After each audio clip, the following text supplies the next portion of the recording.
Let's get it.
Let's get it.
Let's get it.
Hello and welcome, ladies and gentlemen, to the regional finals of the PUBG Mobile Club Open Spring Split 2021, the Nepal region. And of course, I'm joined along with Necro, who's all excited because there's so much happening around, and we've seen some amazing performance from these teams, especially the likes of Carnage and Team Vibes, completely dominating through the group stages. But that was about it. 10 teams qualified to the regional finals, out of which we've got six invited teams. So before we get started, what are you looking out for?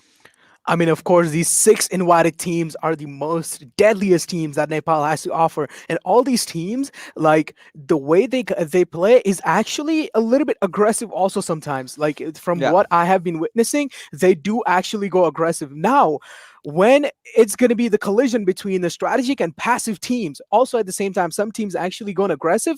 It's just going to be so good to watch. I mean, it certainly will be because you've got teams like Elementrix joining in. We've Hmm. of course got PWP, and then again RAW, another team that's kind of new relatively in terms of their name, but the players certainly aren't. The few previous members of Salty Squad, of course, chiming in. But what are they eyeing out for? That's the road to PMPL, the three reserve slots for the Nepal region only, and it's quite an improvement considering last year where they had an entire different region. Now this time they have dedicated slots, so a lot of promising talents are definitely going to be qualifying along with the invited team, and of course Team Zeus that we have from GC. Indeed, of course, and yeah, what one thing I would definitely want to be pointing out is like the best player for these five, like top six invited teams are going to be just putting on an absolute show for us, and of course, securing these top three spots is going to be so important. And as well as we are seeing some invited teams as well, now it's going to be interesting to see how they're going to be playing. Of course, there has been a massive gap for this team, and I feel like up till the gap, these guys have been definitely making some new strategies up their sleeve, and I'm just so excited to see how they're going to be putting those strategies on board. Yeah, of course, we certainly would love to. But we have our, Nepali brethren now, Mandeep and Ansh, of course, right in front of our screens now, Yeah, and all excited and well stoked up for the finals, as so we are. indeed. Talking about the other teams that we have right in front of our screens right now, we've got JyanMaara also coming in into the crew, into the Hmm. fray, and even PNQ. So PNQ has got this player called Avsek, which you definitely have to look out for. This guy had been prolific the last time I casted him, but this is what these guys are fighting for, the prize pool that we have, along with those three slots. That's $29,200, out of which the majority chunk is going to be distributed in those top three teams. Exactly, pretty standard prize pool that we have been watching for all the time. But now, focusing on one of the invited teams, is going to be JyanMaara. Their player called Zero Fear is going to be the most fearful player that each and every team is going to be having fear in their hearts for. And the way this man has been playing the past few tourneys that he has been playing in the events, it's just an absolute like chaos to watch. I mean, it's an absolute delight to watch him Hmm. play, and we know, this is a team that has come with a lot of promises, and I've been watching them since quite some time, and every single time I see them performing, they have increased, improvised by aeons. But now, how do they get those kills? How do they get those points? They have to earn it. So let's take a Hmm. look at the point distribution system we have been following since the Yep. PMPL, and it's pretty standard. And this is kind of like the comeback meta that we're talking about. Despite the fact that you have a few bad games, you can still make your comeback in if you got those big chicken dinners rolling in for you. Indeed, of course, and yeah, of course, that we talk about that one kill point, the meta over there. Of course, kill favoring games, each and every single thing. But one thing we definitely been seeing Nepal region play is like just the way how passive these guys are. Of course, in the end circles, those kills do fly in up your sleeve, but in the end circles, there is a lot much more RNG factor as well. Because if you're going to be trying to contest a high ground level, as we like to talk, you're going to be getting contested and looked over from so many different squads, from so many angles. So of course, yeah, it gets so harder for you to also get kills. But it also comes down to your positioning as well. Sometimes, if you're going to be securing a compound, which is going to be well secured from all the angles from your teammates, and if they're going to be watching your flank ways as well, then you have yourself a massive deal. Yeah, of course. And we've been talking about these new teams. We've been talking about the teams that qualify. Let's take a look at the squad rosters that we have for ourselves. Team Elementrix coming in. We've got PN Hmm. Crew. However, I'm kind of missing out on Apsec. We've seen Season. He's a pretty decent player as well. But this Hmm. is what I was talking about: Carnage and Vibes. Indeed. One team that I really want to absolutely see dominating is, of course, going to be Carnage and Elementrix. Now, these teams are just so good. And if these teams go head to head against each other, it's just going to be such an iconic moment overall to witness.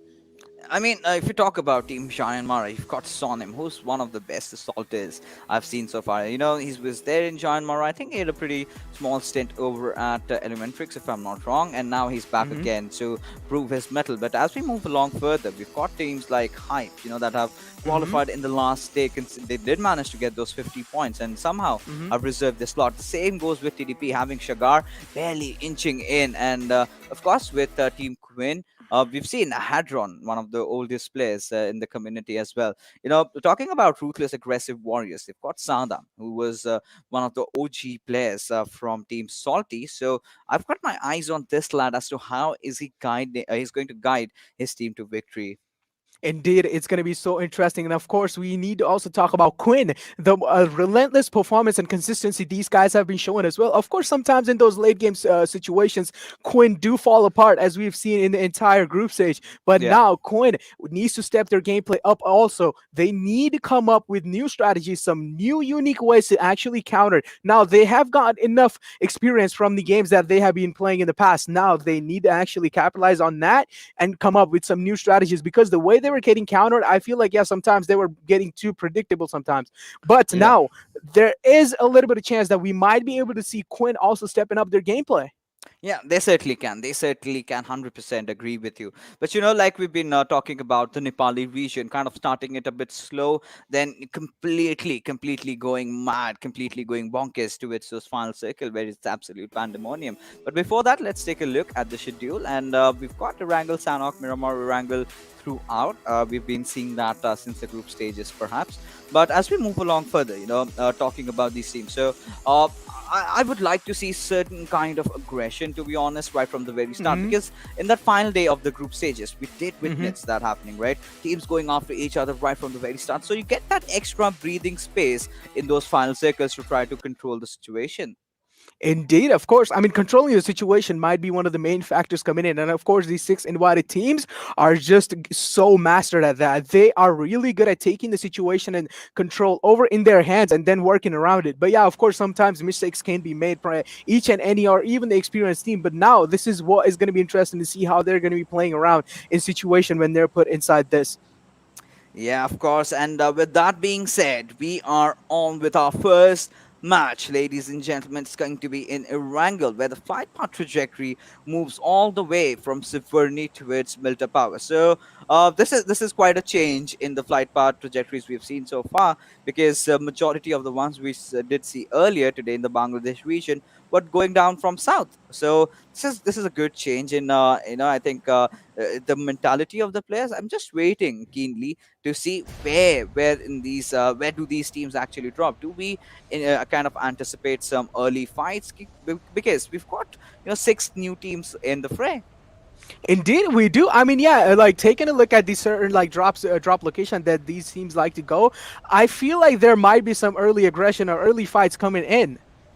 Yeah, I mean, now we also have to talk about GRHV. I think this was called Zero High Voltage in the past. Now they've got the same players. I think Cloud is definitely going to be one of the new names. And Assassin. I've been talking about this lad so much along with Ozzy. So these two are the kind of a duo that if you give them the perfect guns that they need, they spread havoc throughout the entire lobby.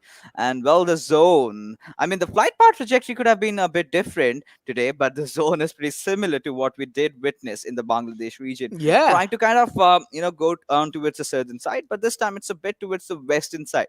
So I think the team that has control over the Primorsk area certainly might be in a very good position. And talking about the drop locations, I think we kind of see a small change with Team Elementrix usually trying to drop around a ferry pier and a military base, this time somewhere around the farm areas.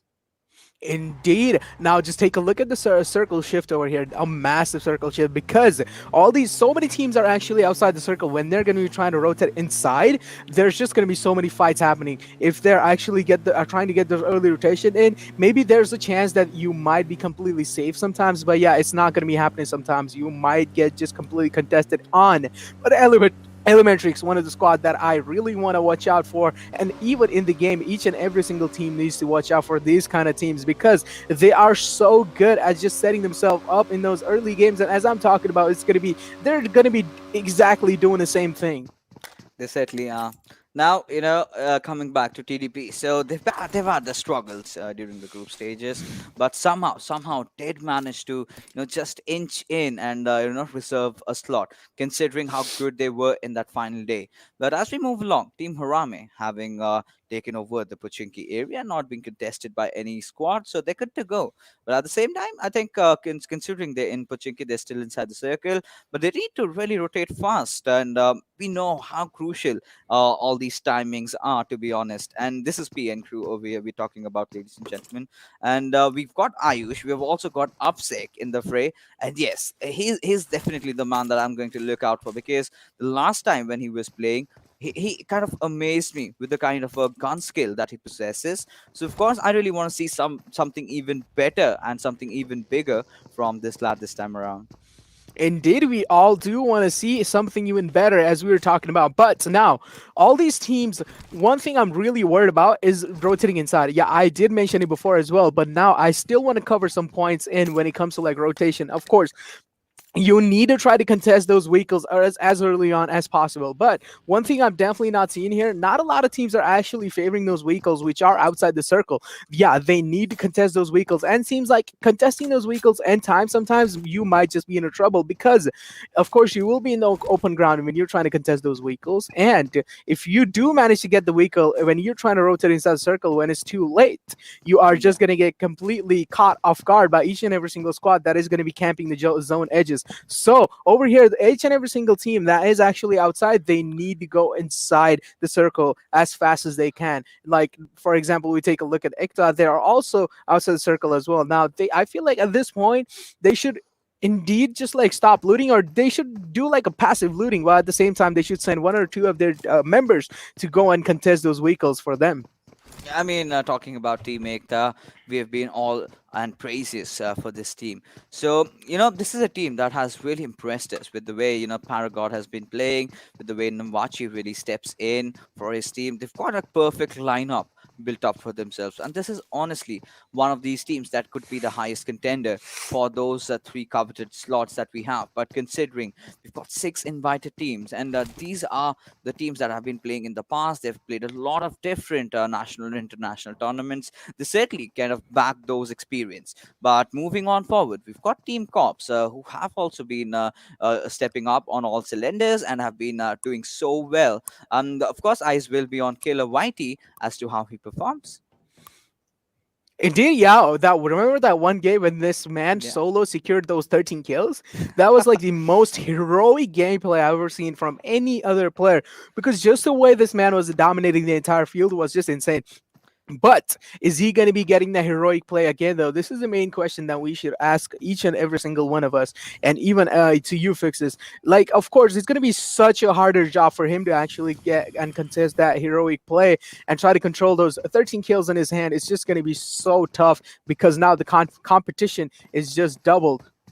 Yeah, I mean, it has kind of multiplied, to be honest. But at the same time, I would like to see some consistency from Team Cops tonight, because we've seen them, really going big in a certain day, and the next day they're kind of a bit off. They've been caught off guard on multiple occasions, so not really going in their favor. So today, while we were casting the Bangladeshi region, we did see, how much consistency can really help you, unless and until you're a team like Blood Legion, who do not really care. They just go after kills, and we did see that 20 kill bomb also being dropped over in the lobby. 23 kills, in fact, one of the highest kills so far, and in fact, the highest in the PMCO, all the stages combined. Nobody, I don't think, has kind of exceeded as to what and how they have performed today.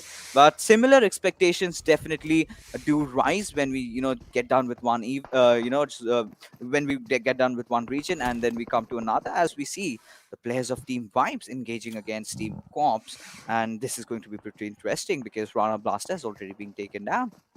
Indeed. Now, massive elimination coming in, 14 cops there, but at the same time, Vibes, one of the strongest teams that Nepali region does have to offer. We have seen how consistent these guys are, and they were in the second position in the overall leaderboards. Now, are they going to be maintaining their spot? This is what the most exciting thing that I really want to watch about. But now, Rana doesn't really seem like his teammate want to risk their lives to actually get the res in, which is a pretty mature choice coming in from cops there. They do not want to risk their lives, but at the same time, yeah, you can try your best to actually try to get Blaster. But yeah, Blaster did get caught off guard in a really unfortunate situation there.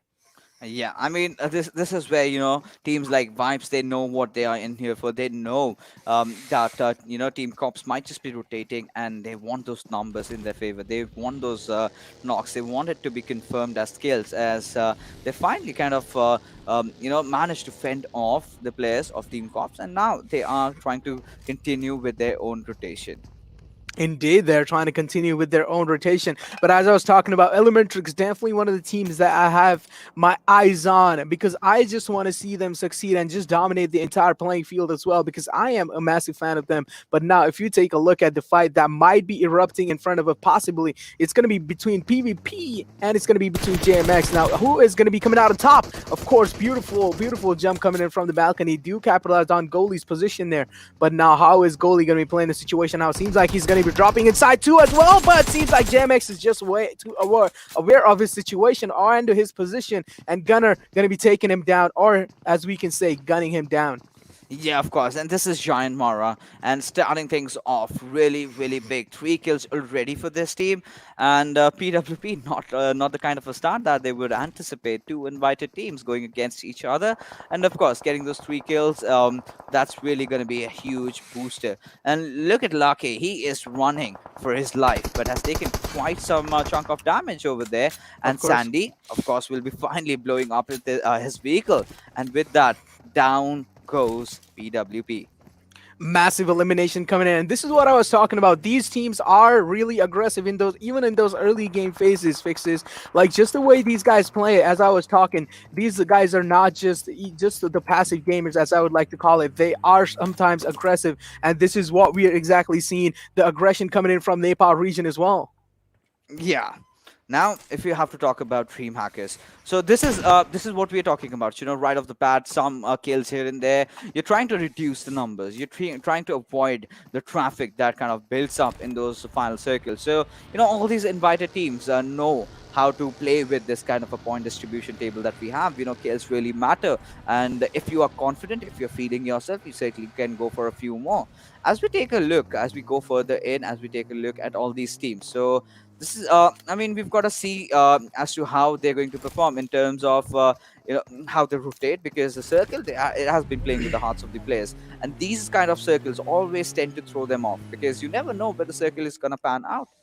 And exactly, this is what I was talking about, the late game rotations coming in. And of course, no one's going to be going for this airdrop because it's right in the middle of the field, out of nowhere, inside water. Just so many disadvantaged spots. But seems like the second circle is going to be moving near military base. And these rotations are going to be so hard to make, as Ross has already stolen the boat from CNE, which is going to be Carnage.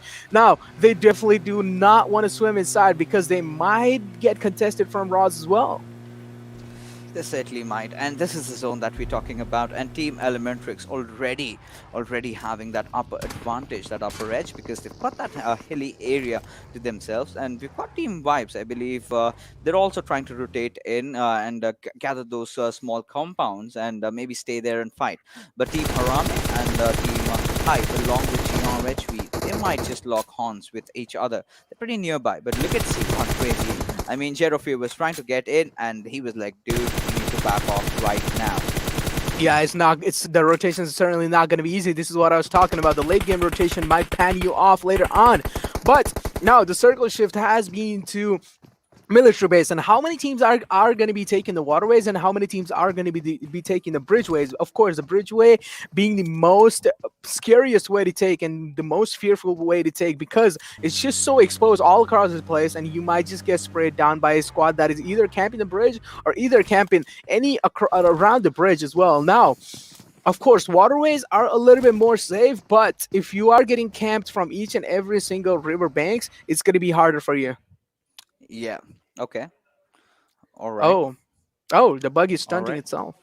Yeah, I mean, the Bucky has got a spirit in itself and it's doing something that I really cannot possibly describe. But moving along, JyanMaara, just when they were doing good, just when they had 3 kills, have already lost out on XP. Now are going Oh my against the god, no. players of PMQ. Legend already being knocked out and might just get finished off. A few grenades might really follow up pretty soon.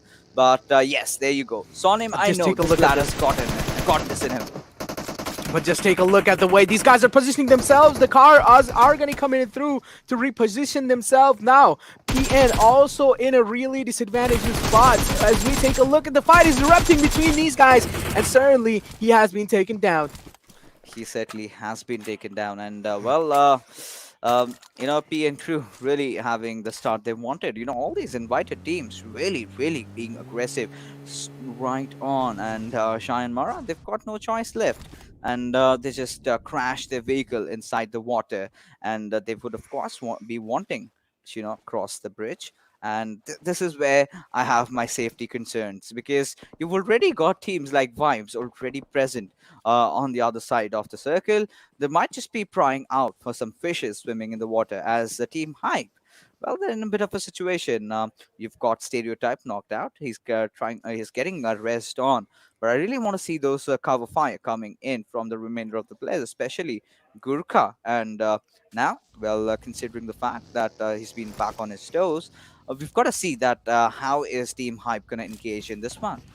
Indeed, I mean, Hype definitely has been struggling in those group stages as we saw initially, but Prototype definitely one of the players that has been stepping up. But now, if we take a look at Quinn over here, it seems like they are going to be losing one of their players, which was really important for them. Each and every single player is important for them. And it seems like now Quinn has been reduced to only 2 members. It's going to be Kazi and Dondai. How long are these guys going to be holding their position off and staying alive? Because I Want Crazy and Shah are definitely not going to be letting them stay alive for a long time. And at the same time, staying outside, and especially when the circle is military base, Quinn has gotten themselves in a massive trouble here. They will have to challenge the fight.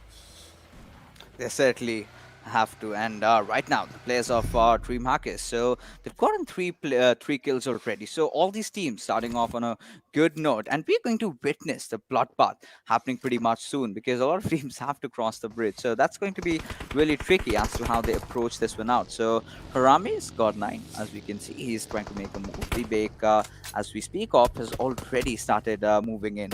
Now it's all gonna come down to Delta as how is he gonna hold off the push, but that's not the case over here. They decide to rather get inside the circle before kind of engaging in the fights, and maybe from there, once they're in the safety, once they're in the safe spot, maybe engage against Team Hype. But look at Hype, they're just relentlessly trying to dish out Mhm. all that lead onto the players of Team Harame over there, but nothing pretty much happening. Indeed, nothing's going to pretty much happen because each and every single team does have their main focus on those rotation. Now, Hype is definitely one of the teams that is getting those late rotations in, but seems like BBEK is not having enough. He's going to be spamming Gurkha down, and that's going to be such a massive knockdown coming in from them. But just take a look at how much damage the zone's dealing. It's the fourth zone. Of course, it's going to be hitting you a lot much more harder. And even Harame losing on to one of their main players is going to be BBAK. Big knockdown coming in for Harame there. But now it seems like Delta is still going to be holding the angle, going to be finding a little bit of knockdowns for himself, and of course going to be finding a little bit of confirmation kill. That's definitely going to be avenging his teammates' knockdown going down as well. But Stereotype seems like he's the last man standing for Hype. Is he going to be able to get the reds on the Prototype? It's going to be interesting to see, but Stereotype is actually pinned down behind the Wiko. Prototype barely surviving, but is going to get finished by Delta. And as we keep on talking, a massive headshot coming in. It seems like that's going to be the elimination of Team Hype.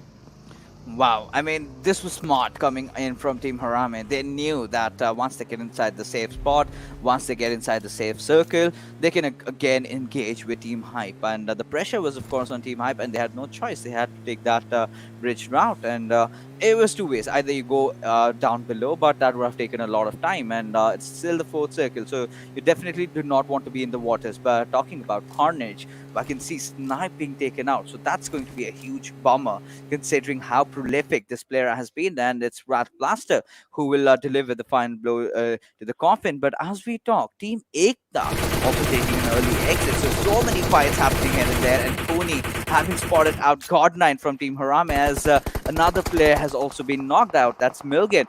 Elsewhere, we've seen Team Vibe also chiming inside the fight, and this is hell breaking loose.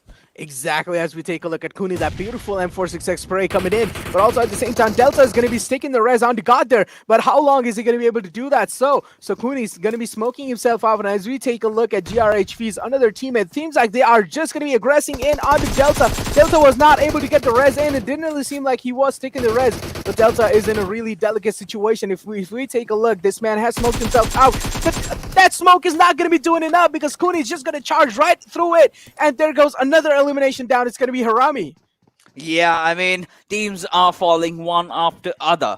And right now, ladies and gentlemen, we are finally witnessing that, military-based circle that we've been so longing for. And now we've got the players of Carnage, of course, losing out on Snipe, one of the biggest players in this region, at least for this team right now, as they are one of those contenders for those slots that we have. But they are right beside Team Cops, and we've got Killer YT, who's kind of holding on for himself. And speaking of which, KWIN Esports not really having the consistent performance that we've been talking about. But look at the position of the players of Team Vibes. I mean, they're right in the center. They are enjoying themselves. They've got those heli covers. They've got those cars to play around. The right kind of a gameplay that you would want. But where is Zon heading off to? I mean, if he's kind of out in a very precarious spot, he might just get taken down. But elsewhere, I do see the players of Carnage trying to, pepper down a few bullets onto its the players of Team 5. So Zon gets spotted. Somehow has managed to escape, but barely surviving. Indeed, Zod is so separated from his pack, but seems like he is going to be finally getting to unite them. But now take a look at Gunner. This man has been putting on an early show for us and seems like he is going to be dominating with those 3 kills coming in for him. As this is what I was talking about. In those late game circles, this is where Nepal region actually thrives, and this is where so many kills come in. But also in the process, Cops is down to only 2 men. Are they going to be able to do much in situations like these?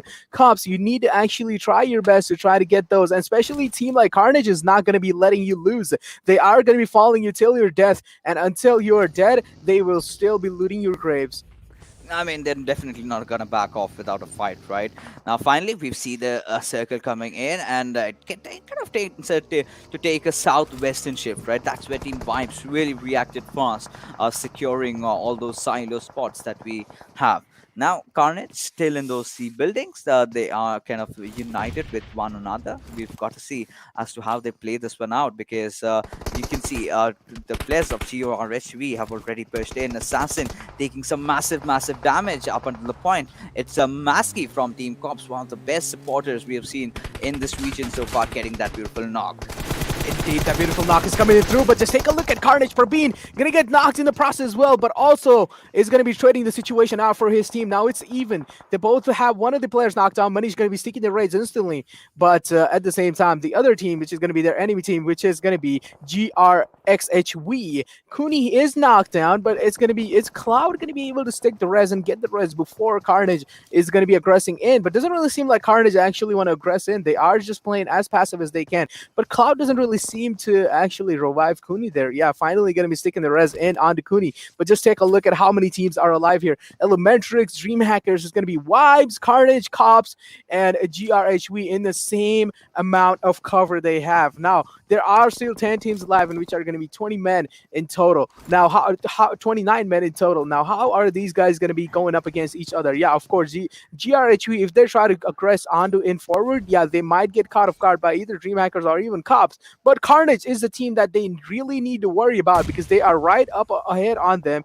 and they do have the high ground advantage. If we take a look at Carnage overall, they just have a really good cover going up for them.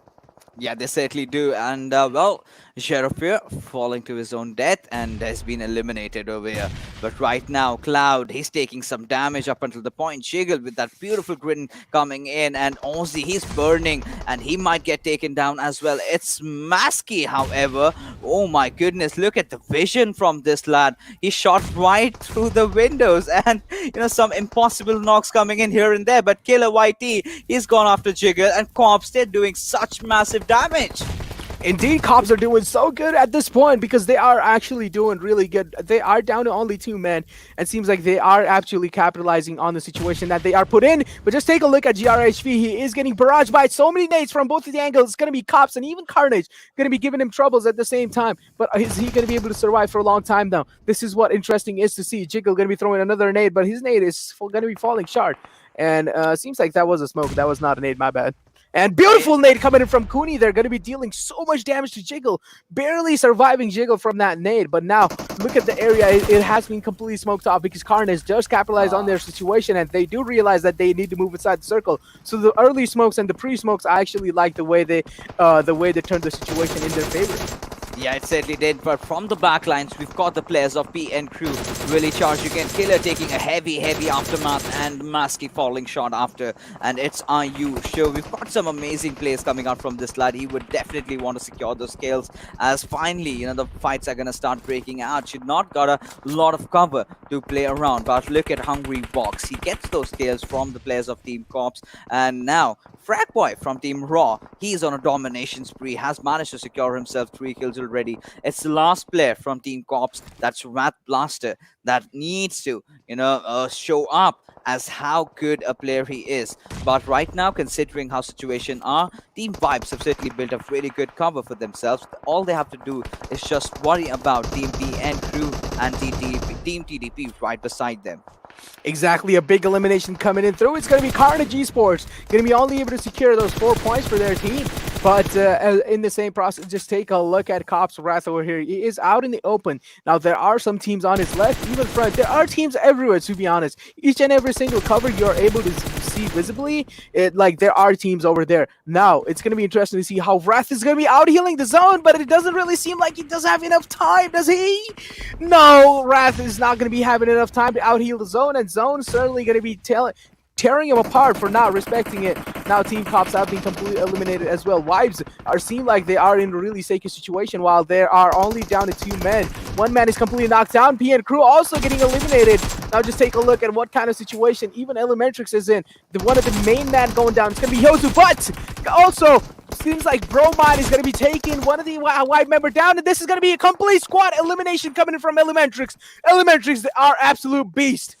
I mean, Team Vibe did not really have much of choice over there and didn't have to commit in for that push, and Team Elementrix was so well prepared to counter it, to deal with it, the way Broman played. And now we just have 3 teams remaining with us, and Elementrix, they're certainly looking so promising with 5 kills already for themselves. DreamHackers, they've had a tough journey, but so far, so good. Now, we've got Team Raw.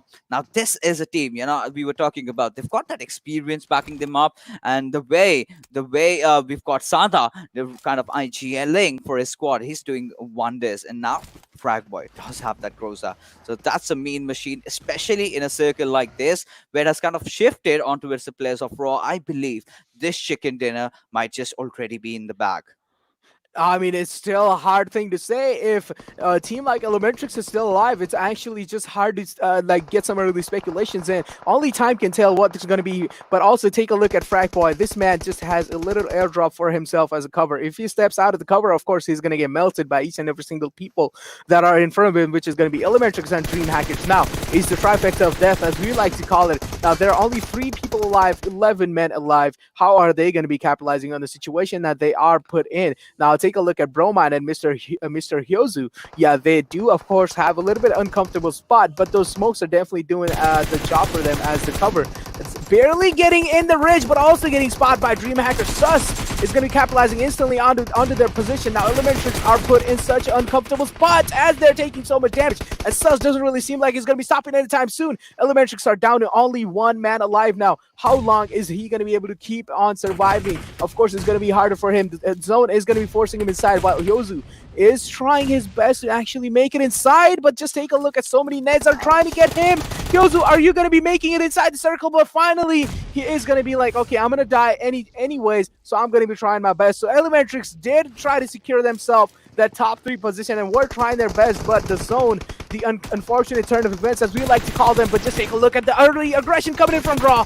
They are just aggression right through in. Yeah, absolutely, as Team Raw.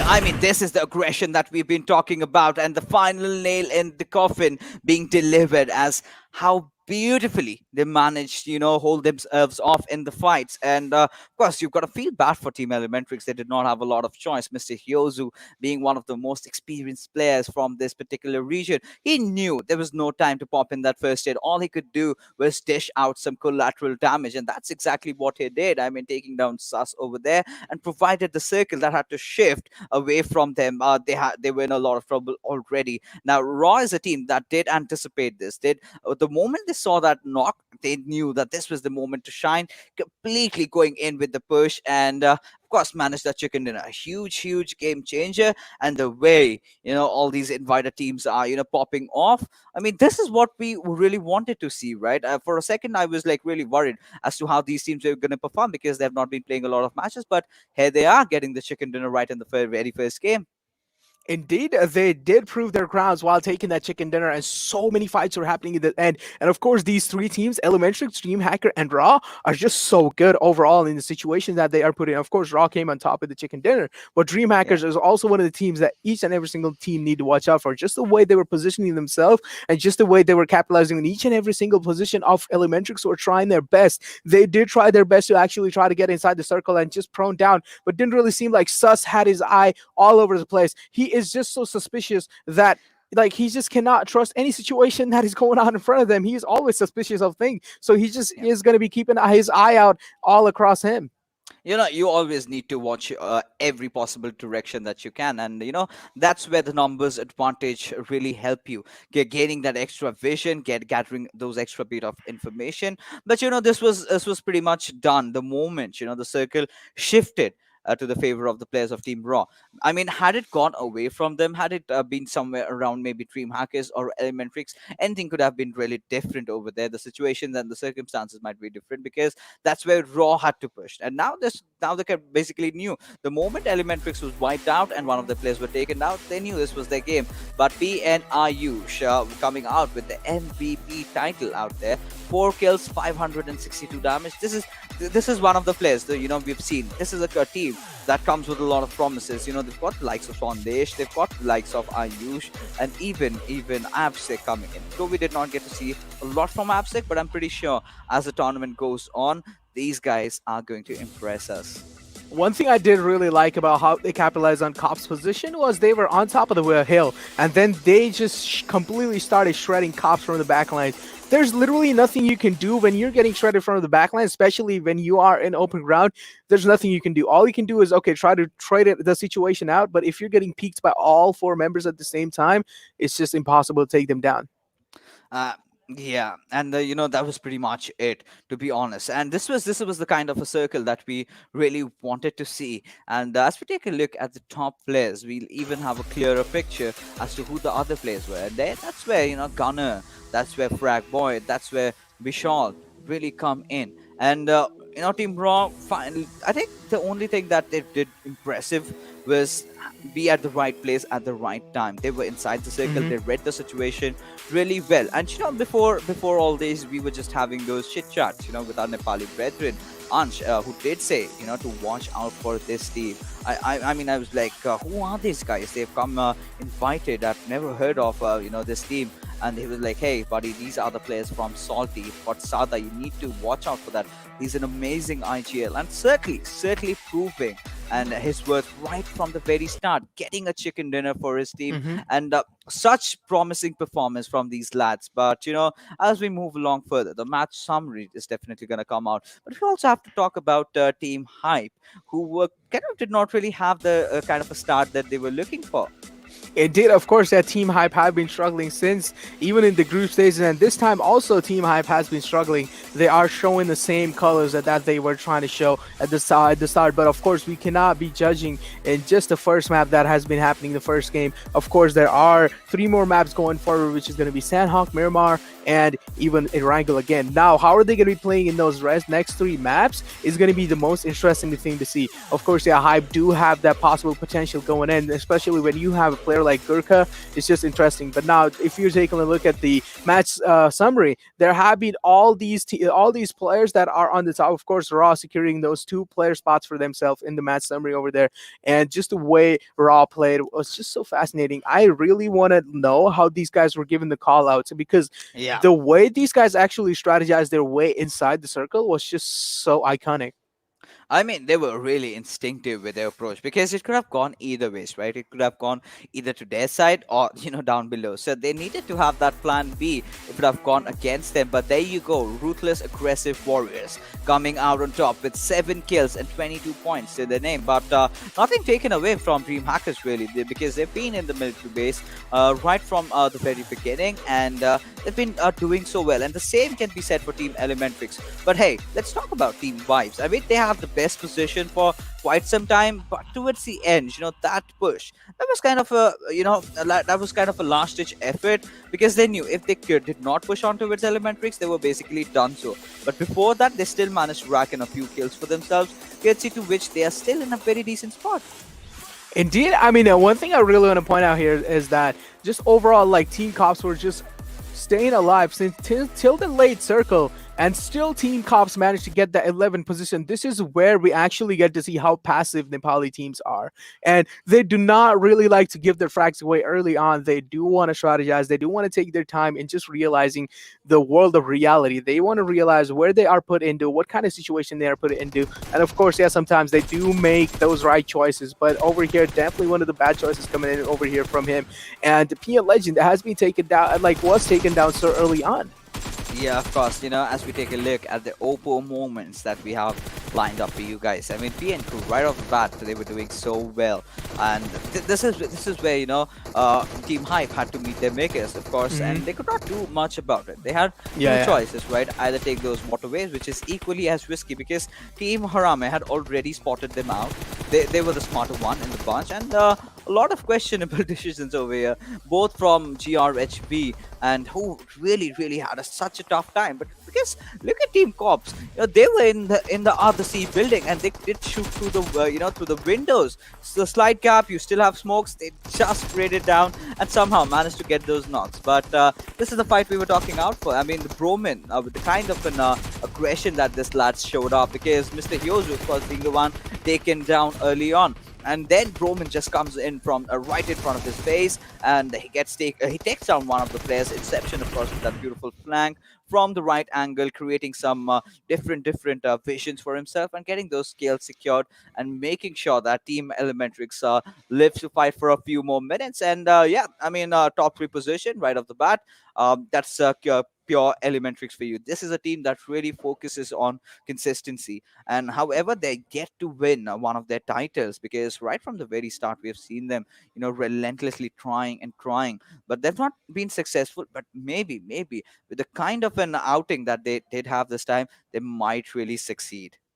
Indeed, they might really succeed. I really like the way they did the squad wipe onto wipes there. First, they got one knockdown in, and then later on, they did wait for a little while, and then they just started completely charging in through on the team's wipe. But now, holding my thought in for a while, just take a look at this damage graph. So many just teams actually getting those high number of damage. For example, PN Crew as well on top of there. Even JyanMaara is still on top of there. I mean, JyanMaara really tried so much. They got so much happening around. but the damage was there. The kills could not be backed up with it, and Hmm. it did take quite an early exit. So not a kind of a start that JyanMaara would have wanted for themselves. But considering the lineup that they have got, I think they might just be in for a big gala time. But as we keep on talking, it's Team Raw who really did manage to get the chicken. DreamHackers not really far behind. And the same can be said for Team Elementrix, who kind of were equal in terms of kills, but Team Vibes again maintaining that fourth spot and doing so well. I think this is the start that we were looking out for. Every single time we get started off with the regional finals, you have new teams coming in, and suddenly the circle going south. I mean, what else could you ask for? Indeed, one thing was definitely a lot much more disappointing. A team like Ekta managed to get zero damage. Yeah, Now that is actually so disappointing because one of the team Ekta members is definitely our both's favorites, like which is going to be just overall just their entire team. Like the entire Ekta team is just so well made and well balanced. But managing to get zero damage in game like these, you certainly do not want to move in the same pace that you are moving right now. yeah, absolutely well put. But right now, ladies and gentlemen, we are going to be heading out for a short little break because coming right after is the map of Sandhawk.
Hello and welcome back, ladies and gentlemen. You are watching the PUBG Mobile Club Open Spring Split 2021 Regional Finals of the Nepali edition. So now that we did see, ruthless, aggressive warriors, channeling their, powers and getting that chicken dinner.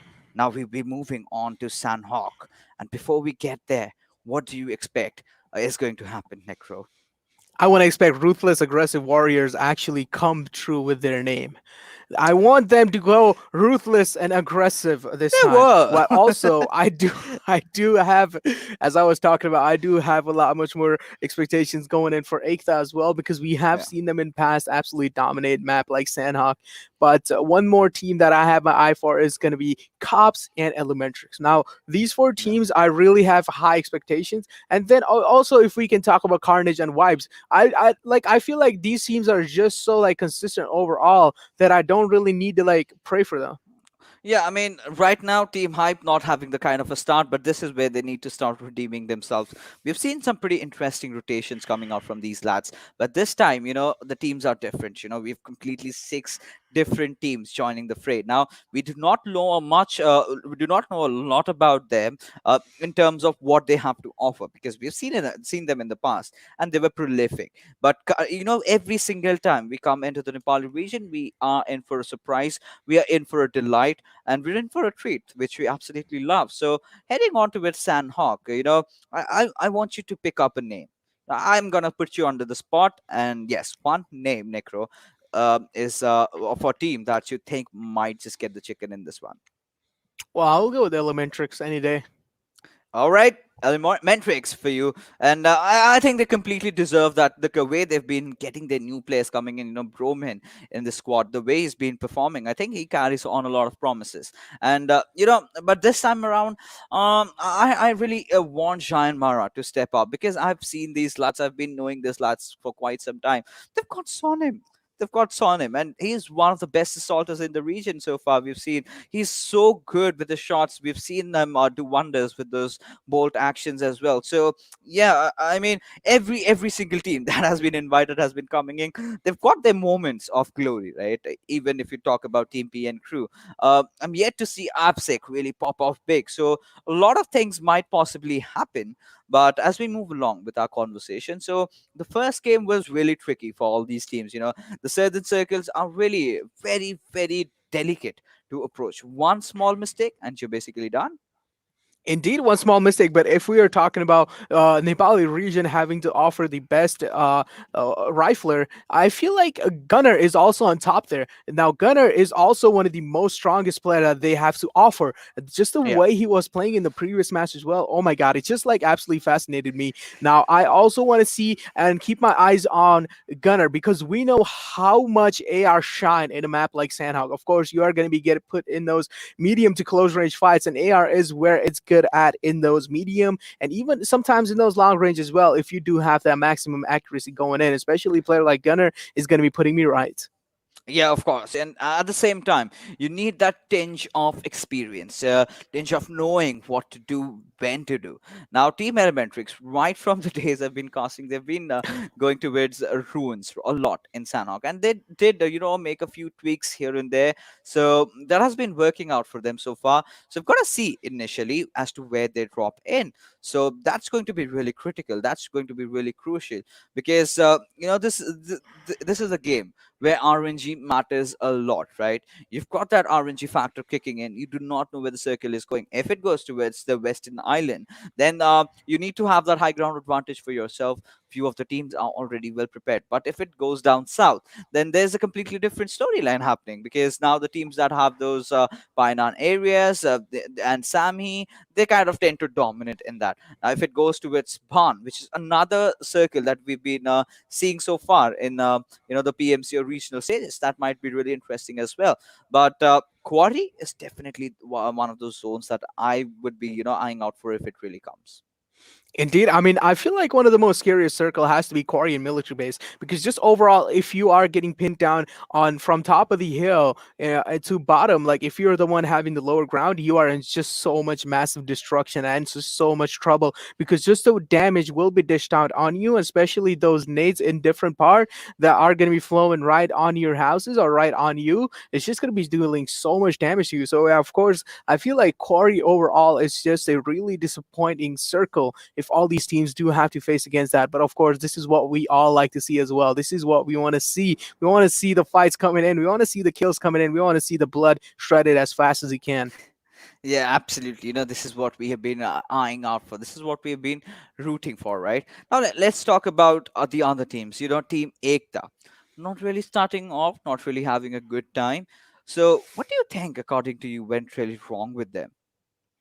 Well, to be honest, just like the way these guys were playing overall, I feel like they definitely lack a little bit of team coordination. Now, it is a really big thing to say, but overall, when a team like Ekta, they do need to watch out for, right? Now, Ekta does have that potential fraggers in their team as well, but overall, when they want to try their best and try to get that dinner in, I feel like they need to play really safe and also try to get those positions in and try to get those early rotations in as fast as they can. Absolutely. Yeah, of course, 100% agree with you. But right now, we are going for a short little break because coming right after is the action coming in from Sanhok for you guys.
Hello and welcome back, ladies and gentlemen. You are watching the PUBG Mobile Club Open Spring Split 2020 Regional Finals of the Nepal region.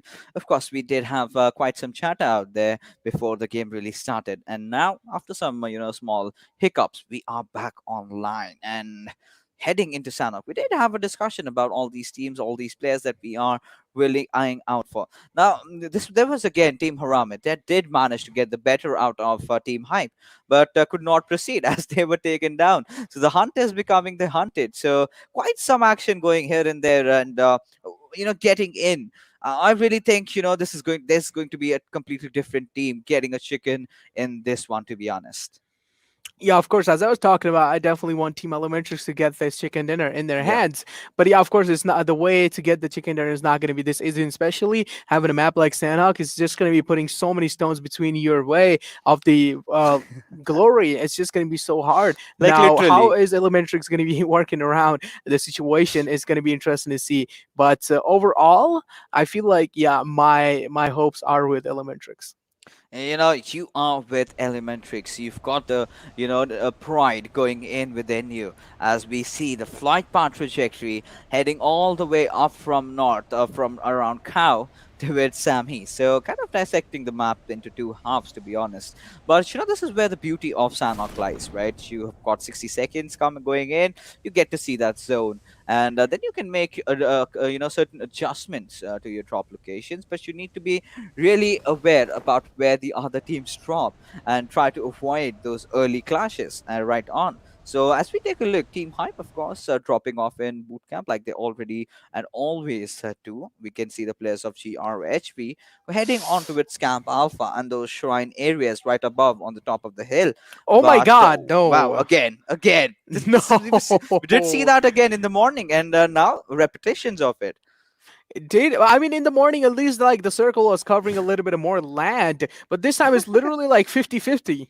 No, JyanMaara has such a good chance, and look at Team Elementrix. They've also, worked on their drop location, and I believe they've kind of shown that respect to Team Vibes because Vibes and Elementrix early on engagements, it's going to be a massive bloodbath. So it's rather wise coming out from one of the teams to just back off, get that extra bit of a loot, and maybe try to just block their way while they are trying to enter inside those circles.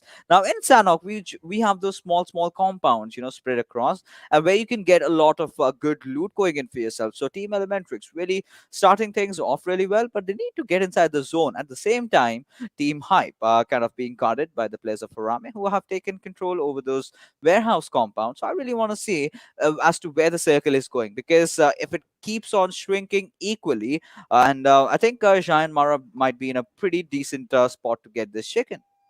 Indeed, they might be in a pretty decent spot. But one thing I really want to point out over here is that Carnage and KWIN and even H2o, they are going to be having a really hard time moving inside the circle because, of course, Sandhawk is not really a map where people like to drive cars or use cars for rotation. Of course, they're going to be using their legs to actually make this rotation. They are going to be running inside the circle. But in the process of running, they might be getting caught off guard in those open grids. Certainly, if you have team like Ra and PWP, they're not going to be letting you slide that easily off their vision. I mean, to be honest, you've got to have coordinates like Team BTR to actually, traverse around the map with a vehicle. And we have seen a lot of teams trying different strats. In the GC, we saw a team called Aerowolf Limax trying to go very, very late inside the circle, which particularly on one occasion did not really work out. However, it did in those later stages of the game in a different match altogether, where did manage to get a second spot for themselves. So if you're going in for the survival, this map is pretty small. If you've got a lot of first aids for you, you can do a lot of different things. You can try a lot of different things, but as we are talking about teams away, we've got Team Hype. Now, this is a team that did not really have the kind of a dream start that they would have wanted, but this just might be the game where they definitely redeem themselves. Indeed, this might be the game, but we are saying we're using the word might. We're not completely sure because just the way, like, just so much shaky performance Hive has been shown, we cannot really be citing them like completely off guard just over here. But Yeah. now, also one of the teams that we are going to be eyeing out for is, of course, going to be Harame overall. Harame does have those firepower coming in, and of course, their team definitely does have the potential in as well. But overall, in those late game situations, I don't really feel like Harame do thrive in those situations like those. But one thing I really want to watch out for is Gunner gunning people down. How is this man going to be gunning each and every single one of his enemies down? We do know that Gunner is definitely one of the best fragger that JMX has to offer, and even the best assaulter that they have to offer in the entire Nepali region. How is Gunner going to be playing, or how is Gunner going to be positioning himself in the late game situations, especially in a map like Sandhawk? I mean, look at what is happening over here. We do see the players of Carnage really just traversing around, having a happy go time in the map, and they're just following one after the other completely. A well-disciplined order, to be honest. The line must not be broken. Takes me back to this old school days. But yeah, now getting back to the team that did get the chicken dinner in the previous game of Erangel. This is Team Raw that we're talking about, ladies and gentlemen. And of course, under the guidance of Sada, they've been playing so good. Every single player, they've been, doing what they're supposed to, kind of having that extra bit of a discipline. And when needed, they know how to go aggressive, and they've certainly gone ham under certain occasions. But that was just the first game. We have to see if they really manage to be consistent this time around. Indeed, we have to just see and just wait and watch. But now, also, some of the teams are trying to get those rotations inside the circle, as I was talking about. And so, of course, they are going to be struggling, especially when they get caught off guard. But now, just take a look at GRxHIGHVOLTAGE. Seems like he's going to be swimming his way across the situation. But there is, why did he do that? Because he was getting contested from team like Hype, which are definitely one of the most precise team and one of the most consistent teams. So, of course, Kuni is making a really brilliant decision. But now here comes a demon with two faces. It's going to be MK14, and who is going to be carrying this drop in their hand? Elementrix do have the most closest position to trying to contest the drop, but now I'm going to hold on to my words for a second because it seems like Wives might be going up against H2o. Yeah, of course. Now, the players of H2O, they are taking those vehicles. In fact, the scooter, I must say, or maybe the bike. We've got to see that because we'll be given our answers pretty much anytime soon. But look at Team Bikes. They've spotted down the players, and Hungry Box, he's starting to mow them down. But Mr. Toby in a whole world of trouble as he's been spotted any single moment. This push might just come in. And, in certain sticky situations like that, proning down is not the best answer because it kind of reduces your movement area, kind of makes you really sticky, and you can't do much, and you're completely vulnerable to the one pushing in front of you. And now they've managed to secure that one knock. They've managed to convert that into a kill. Now they've got their eyes set on towards the boys of H2O. So Applix, another promising player that we've been seeing this time around in the PMCO, he's just charging in, but he's getting shot from behind from Malik instead. But Hungry Box, beautiful use of that canted side over there. Now he knows this is one player, and he spotted him. He goes after him, secures that kill, and with that, Team Vibes get those 4 kills. Of course, they would want those quick res on their players as well.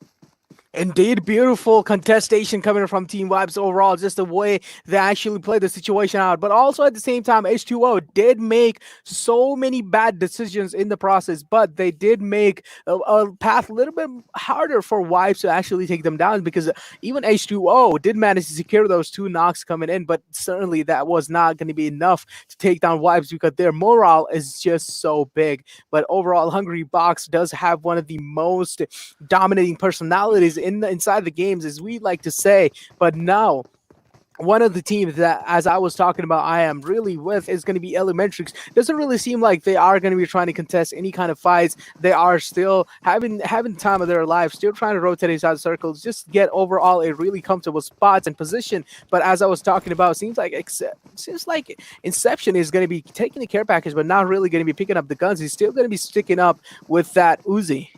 I'm pretty sure someone from their team might have because MK14 is a weapon that you need to have in your kit, and we know how deadly this one is. So some or the other player, I'm pretty sure they might be healing that. Maybe Bromin, or maybe I guess Liquid. So we've got to see which player is that one, because getting that Kelly suit certainly gives you an upper edge in a map like Sandhawk. So now heading on towards that mock, but well, Gangsta. Certainly not going gangster mode though. He's just thrown in, one with the nature. He's got that really, really white outfit that can really be spotted from miles afar. So we've got to see as to how these players really play this one out, because TDP not really having the kind of a start that they needed. So definitely need some good games to carry on. Get that initial momentum going in, because in those last days of the group stage, they were really phenomenal, right? So we've got some high expectations from them, because they've got players like Shagar backing them up. But this is where I say, Liquid, he's the one with the MK14. Let's see what he does. I mean, definitely it's going to be harder, but as we were talking about the previous fight situation that was occurring right in front of our faces, PN seems like they were going to be going up against right head to head against JMX, but which team will be coming out on top in that fight is, of course, going to be interesting. But for now, seems like Elementrix is going to be getting in the fight against DreamHackers. Both of the teams are really solid teams, but of course, Liquid securing that MK14 for his team is going to be interesting to see how he's going to be using that weapon for himself to play around as well. We all know how much damage this weapon can dish out. At the same time, seems like DreamHackers do not really want to challenge the MK14 right off the bat, and they want to take those secure angles as much as possible, because of course if you get hit in the head even once by the demon of a weapon, you are going to be slayed. Yeah. I mean, that is a weapon that you really do not want to peek on. But Z1 Crazy, he certainly does not look rattled.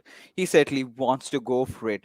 And, well, the moment he spots Liquid, I think he might just pepper down a few bullets onto his head, because that's the only thing that's going to be visible out there. But quite some distance being maintained between both these teams. And everyone really finding themselves in a good spot right now, having those compounds, having those good cover.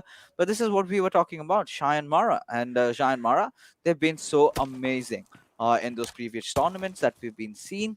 But now we have to see as to how they perform, as this is going to be the second game. They started off really well. They got a few kills, but could not really get to the pole position, or could not really get to the end of the finishing line. But this is the time where they need to start racking up a few kills here and there. But as we are speaking, the players of TDP, rather I too, is taking a dig at the players of Team Raw. Indeed, but it's not going to be easy to take them down this easily. Raw, of course, having such a massive confidence, and of course, getting that momentum in while trying to win the first game is just going to be giving so much pace for you in those later games. But now just take a look at Kazi. Seems like he's going to be spotting each and every single player from GRHW, but is he going to be able to take them down? No, yeah, going to be spraying down a little bit of bullets, not going to be able to connect anyone, but GRHW definitely going to be suffocating right under that water. They cannot be staying inside the water, or else they might be suffocating to death. But take a look at Kony. Beautiful shot coming from Dundai. Going to be dealing 51 damage right onto his head, and that's going to be killing him instantly. Because in water, of course, you do not get those knockdowns. But now, GRHB overall in such a bad disadvantaged position, as we would like to say. They are still trying to spot the members out of them, but doesn't really seem like KWIN is going to be able to or manage to spot them out. Now, they are definitely making the smarter decision to actually blow the boat out completely, which is actually a really smart decision if you think from the perspective of KWIN. Yeah, I mean, for the teams like KWIN, not really having the kind of a start that they would have anticipated in the first game. But yeah, of course, finally getting a kill is definitely going to be kind of uplifting their spirits over here. As we've got the players of Team Raw, I believe they're in Paradise Resort, going head to head against Team PWP, another team that got eliminated pretty early on. So, all these teams need to be really careful as they pick their fights. And I like it from Raw. They're trying to force it out against the players of PWP, because they know how essential it is to get that bit of a breathing space in those final circles, in those final scenarios. So as we move along, it's kind of a standstill right now, because the way they initiated, they kind of backed off, giving enough respect to the players of Team PWP. Indeed, it's kind of a stare down, as we like to say. PWP doesn't really challenge. They don't really seem confident while they're going up against for this fight. But of course, yeah, Raw is definitely not going to be backing out from those fights. We did see them flush out a little bit of utilities from their sleeve. They are trying to force the fight in, but at the same time, it doesn't really seem like the fight is going to be happening anytime soon. But as we like to say, the arm is on the map. Of course, the weapon with the person with the most precise aiming would like to go for that drop. Of course, the arm is all yours, and the destruction that it's going to be causing at the same time is just going to be massive. But tell me honestly, would you go get that airdrop? At this point, because it's right in the middle of nowhere. It's Hmm. Hmm. absolutely in those rivers that we have, the tributaries, and it's going to be really tricky. And once you go in, I mean, in a map like Sanhok, I mean, if I get an AUG, I would still prefer it over ARM. Unless and until I'm like a really prolific sniper, let's say like Hasaki. So that's the thing. So teams might just go for it, because we did see Team Elementrix go in for that drop. They did manage to get that MK14 and of course the Killy suit out, but we get to see a few fights happening here and there. And well, I think it's Kuni or maybe Yaku who's taken quite some beating. Indeed, it seems like Harame are going to be going up against JMX there, but which team is going to be coming out on top? Of course, both of the teams do have the potential to outfrag each other, but overall, from what we have seen, these fight might be so interesting to watch. But just take a look at JMX. Jerofir, definitely one of the members that BBEK and overall Harame squad needs to watch out for, because Jerofir is just such a massive fragger for JMX overall. But just take a look at how spread JMX is, and in the same process, God9 is going to be going down. Saw him going to be capitalizing on his situation or on his position. Now, overall, JM Extreme seems like he's going to be getting so many frags up his sleeve, and that's going to be just a complete squad wipe coming in from JMX. What just happened? They just got wiped so fast before we even actually capitalize on what just happened on our screens. I mean, that's how good they are, right? And managing to wipe out the entire squad, JyanMaara, they are so very good. But now let's shift our attention to the fight that we have in hand. It's the players of Team PWP going against Team Ekta. Now, last game they did have their troubles going on, and this game as well. They're not doing any better, as Aveshira goes in, takes down Hanul, and any single moment would want to wipe him off. And teammate, and now this reduces PWP to just a single man squad right now. One player surviving, I don't think he might be in any kind of a position to go in for those revivals. But either ways, let's see. Team Ekta, I mean, they managed to secure that kill over there. But right now, Team Hive, they gotta look out. They gotta look out, because Team Five is just in the nearby fray. Indeed, they're just going to be camping on top of the hills, of course, maintaining that high ground as well. Now, Hype certainly is in a little bit of trouble. Gurkha YD does capitalize on each and every single member of Vibe's position as well. He is trying his best to actually hold his like close quarter angles. Of course, Vector is going to be shining in through in those close fights if they actually do get in one.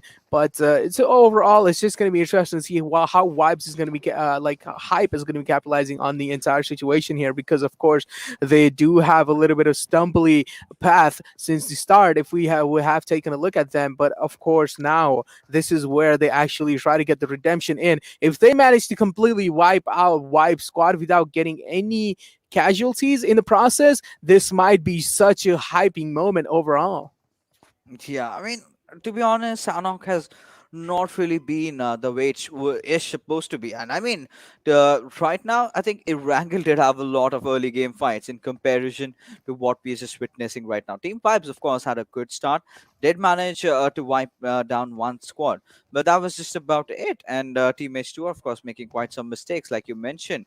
But I believe they've kind of had an idea as to someone might be watching over at them. And with that being said, the last player of PWP also goes down, and so does another squad bite the dust. So now 13 teams are in contention for the top spot, and they're all racing in, as the circle has, of course, shifted to the western side of Paradise Resort.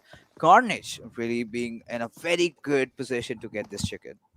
Indeed, Carnage is, and of course, we have been seeing so many consistent performance from Carnage coming up in the group stage. But now, let's just focus on the fight that might be occurring in front of them. Us, it's going to be between Vibes and Hype. Now, which team is going to be coming out on top? Of course, going to be interesting to see. But doesn't really seem like any of them is trying to actually challenge the fight. Neither like Vibes. Vibes seems like they are actually a little bit scared to challenge the fight overall and just try to get overall better position. And it doesn't really seem like Vibes that does want to challenge the fights that might be occurring in front of us. But for now, taking a look at Team Cops, does realizing that there might be any kind of enemies in front of them, not going to be over aggressive and not going to be overhyped in the situation that they are in. Cops definitely one of the most consistent teams that Nepali region does have to offer. But yeah, certainly last time they were not really able to stick to their ground and prove their grounds because we did see DreamHackers just absolutely step up and then Raw just take the situation and just take the overall control in their hands. But now the situation right now is just so calm and quiet. Yeah, it's kind of a slow time going on in Sanhok, but finally the deadlock has been broken, and it's Team Vibes now going against another team over here. So right now we've got the players of GRHV, that's Cloud, spotting down DreamHackers. So this is another team that did not really have a gala time during the group stages, but I'm sure have kicked off the regional finals with a pretty good start to their name. So we've also got the players of Team Corp. So everyone kind of trying to get that early position going in for themselves as Team Vibes finally go after Team Hype. Stereotype gets taken down instantly, and Hungry Box is already on a domination spree. Indeed, Hungry Box is already in a domination spree, but as we take a look, Quinn also losing one of their players in the process, and Assassin is going to be finishing Kazi off instantly. Now, Quinn is definitely in a little bit of disadvantage, but as we take a look, Dondai also going out in the process, but is going to be trading the situation out, trying to at least make it even as possible. But Cops seems to be the third party over here. They are definitely going to be causing so much trouble for Quinn over here. Cops is just making things so much harder for Quinn than it should be. Yeah, I mean, things have started getting really, really tricky for all these lads. And now, Gurkha falling down, victim to the play zone, as DreamHackers need to get in. Considering Mr. Hyozu having that beautiful frank angle, things have started getting so sour from DreamHackers. And this is again the past fight that we are talking about over here, ladies and gentlemen, because in Erangel, also we did see this same particular fight. However, Team Elementrix were the ones that took that beating over there, but now they're looking to change things around, and Quinn again getting another loss. And Elementrix, like you just predicted, they are everywhere across the map and trying to get so many kills here and there. But Shagar, beautiful knock coming onto its liquid. Indeed, that was such a beautiful spray coming in from him. But as we take a look, there are so many people going down to play zone as well. This is what delayed rotation might cost you, my friends. If you're going to be rotating inside the circles this late, you might just be going down, as with all these members are going down as well. But now just take a look at Elementrix just capitalizing on the situation on everybody. It seems like DreamHacker is actually having such a hard time getting inside the circle. But now it seems like there is going to be fight occurring right in front of it. It's going to be between Extreme and Legend. But Legend doesn't really seem like he's going to be pushing anytime soon to Extreme, and Extreme just going to be backing off instantly. Yeah, now things have started to really spice up. Team JyanMaara taking some heavy beating, but still somehow managing to survive. Now, well, Jerofair, he needs to commit for that push. He's just lacking a bit of conviction over there, and the more he delays, the players of PN Crew will be back on their toes. And Jerofair kind of delaying on that grenade. It does pop out, but doing no damage at all. The more he delays, the players are going to be back on their legs, and it's going to be so much difficult for JyanMaara to really commit, because the remainder of the players, they're not around him anymore. He looks for backup. Extreme is of course over there, but so much has been delayed right now that things might just go down south for JyanMaara. One thing I would really like to point your eye on, that Elementrix has been eliminated. One of the big names, and I have definitely been disappointed as well.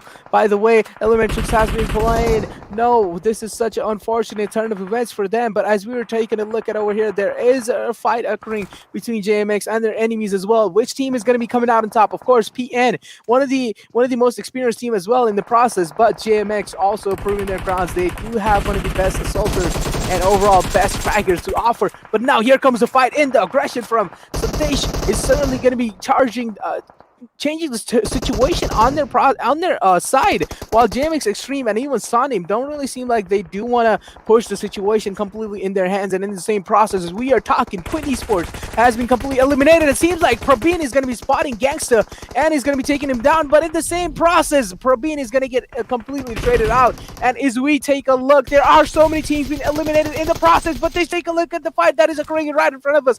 Extreme trying to damage as much as he can, but also getting damaged by the zone in the same process as well. But is he going to be able to get the res onto his teammates? This is where we really need to watch out for. If he managed to get the res onto his teammates, this is going to be big for his team. Yeah, that certainly is going to be. But like you said, the kill feed has started dancing with the way so many kills are occurring. And just a few seconds ago, we had at least around 10 teams. Now we just have our top 3 teams over here. And Team Vibes and Team Carnage, they're the ones that are still alive. And we've got to see as to how this fight pans out. Because I really want to see which the third team is. And Hungry Box taking enough damage from the play zone. JyanMaara, of course, biting the dust. But now it's kind of the battle royale that we are waiting out for. Snipe going against Shinx. This is one of those players of Team Vibes that I'm really eyeing out because he's been there as an anchor for his team. But this is going to be so much difficult for the players of Carnage to really push in. But you can see Fragboy, he does have those 6 first hits going in his favor. So with 3 teams still in the line, so anyone possibly can get the chicken. Indeed, the trifecta of death, as we like to call it. Only 5 players are alive. Of course, Wife securing those 2 men for themselves. And that's definitely going to be giving them a little bit of advantage going up against over here. But Carnage, in the same process, does have 2 people alive for them as well. But which team is going to be coming out on top is going to be interesting to see, because there are still 3 men alive. And in the process, anything might happen. Currently, the situation is looking pretty chill. But as we take a look, the nade is going to be dealing so much damage on the Shinx. But also at the same time, too much aggression might cost him to death, and this is exactly what Malik proves here. He is going to be taking him down in the same process. But now take a look at Manish, what he's doing here. He is trying his best to try to contest the situation overall in his hands, but Malik seems like he might get flushed out by the nade. Beautiful nade placement coming in from Manish. That's going to be dealing so much damage to him. Now he does have to watch out. Malik, if he gets damaged one more time by the nade, it's just going to be a game over. And as I'm talking about, beautiful nade placement coming from Manish as well. Yeah, it certainly is. But right now, it's a 1v1 duel. Anybody from both these teams can just get this chicken in for themselves. Both of them have played their hearts out during the group stages, but this is where it all matters, the regional finals, as they're all eyeing out. You can see Manish, of course, moving slowly but surely, trying to crawl his way through inside the playing circle. But Shinx, he's got that cover of a tree, and his position might just be compromised as well. And the moment he sneaks out, moment he gets a pixel visible to his opponent, he might just shred him down. Exactly, indeed. But it's going to be interesting to see how Shinx is going to be capitalizing on the position. Doesn't really seem like Shinx is going to be moving anytime soon. Well, just take a look at the fight coming in. It seems like Carnage is going to be taking the fight down. And the winner chicken dinner is certainly going to be getting to Carnage. Well placed and well played positioning definitely gives you the chicken dinner. Carnage proving their grounds and getting those 23 total points and even those 8 kills securing for themselves is just a way to go. Wow, I mean, that's amazing coming out from Manish. He was the lonesome survivor over there. He was thrown in alone and somehow did manage to clutch it out, did manage to get that chicken dinner. So it was a beautiful 1v2 fight like we just talked about, right? You've got the players, I mean, you've got to say it, right? How on earth did Vibes did not see that coming? I mean, at a certain time, you need to know that Manish was at that certain spot. One of their players got knocked out. What did you do about it? You just were very stuck over there. And, well, let's take a look at Team Vibes. That's Malik that we are talking about. And 5 kills and 624 damage. Nothing really taken away from Team Vibes. They also had an amazing gameplay. Indeed, they did have an amazing gameplay, but of course, Carnage proving their grounds and coming on top, getting that chicken dinner. But for now, just take a look at Malik over here with 5 kills, securing that 600 and 24 damage in the process as well. But now assist, he does have those 3 assists, but healing done is also going to be 200. But beautiful plays coming in from Malik as well. In those last circle, definitely got caught off guard by one of the Carnage members with that frag grenade. But yeah, just unfortunate turn of events coming in from Malik. He should have tried to position himself in a better way, a little bit around the rock, but Malik definitely did not have enough time to actually think and process the situation that was going up in front of him. But now let's take a look at the top players. Well, taking a look at the top players, we do have, the players of JyanMaara and Extreme, of course, going ham with those 7 kills, but not really having those damage numbers though. But at the end of the day, it does not matter. 7 kills equals 7 points, which is gotten for his team, and that is all that's gonna come down to. But of course, team vibes, right from the very start, they were looking so aggressive, they were looking so good. But at the same time, Necro, to be honest, the last circles were so confusing. I mean, there were a lot of teams alive, and the next moment we just see we've got just 3 left in the lobby. Indeed, and just like how the things went just so down and crumbling apart in the end moments. Of course, this is what Sanhok has to offer overall. A small map, action is going to be flowing in really fast, and overall the teams do have to work and use their brain much more faster. But now, if you take a look at the match summary, JMX Extreme definitely going to be securing the highest kill number for himself with those 7 kills coming in, and Legend, of course, going to be securing that longest distance kill. Actually, 300-meter, beautiful play coming in from him as well.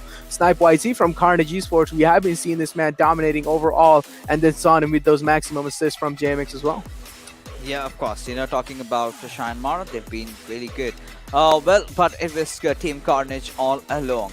I mean, for a moment, I really thought that Team Vibes could have easily clutched this one out, because the circle was, of course, favoring them. But it was a sheer positioning from Manish, sheer awareness about the opponents that did manage them that chicken dinner, kind of flushing one out with those grenades. I mean, on the first attempt, he was not down, right?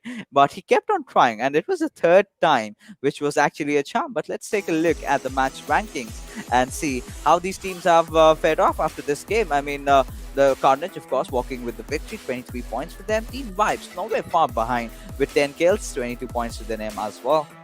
Indeed, a Team Vibes also popping off in that game. And of course, this is the old group stage games that we were seeing. Vibes and Carnage, of course, being on top there all the time, just proving their grounds, proving their mettle, as you like to say, and getting those 12 placement points for Vibes, and even 15 as, of course, the Carnage is going to be getting that chicken dinner, so they will get. And of course, those big kill numbers as well going in through 8 kills, getting those 8 kills in map like Sanhok is definitely not an easy job. And now, if you take a look at all these teams that are down there, of course, GRxHIGHVOLTAGE getting caught off guard in the open ground inside water was definitely the most unfortunate turn of events coming in for them. Ekta Esports still not able to really pop off and show off their true colors or true skills, as we would like to say. And Team Cops, Hype, and H2o Esports, yeah, they can still try their best to get up there, because we, of course, know they do have the spirit in them. I mean, Team Hype, silent moments of silence for them right now. 2 games gone, nothing really happening in their arena. And I mean, I'm starting to figure out what's going wrong for them. But let's take a look at the oppo moments that we have lined for you guys. And right off the bat, Team Vibes, they were looking so promising. They were looking so confident in every single fight that they took. JyanMaara also playing their hearts out. But Team Elementrix not really having the kind of an outing, considering the zone they had. I think they went a bit towards those edges, and the moment the shift happened, they had to get in, and that's where they got picked off. Of course, that's when they got picked off. But over here, this was the exact position when Ekta got eliminated on the 9th position. Of course, getting eliminated on the 9th position is not going to be giving you much time. But if you do manage to secure those kill points, that would definitely be getting you up top there.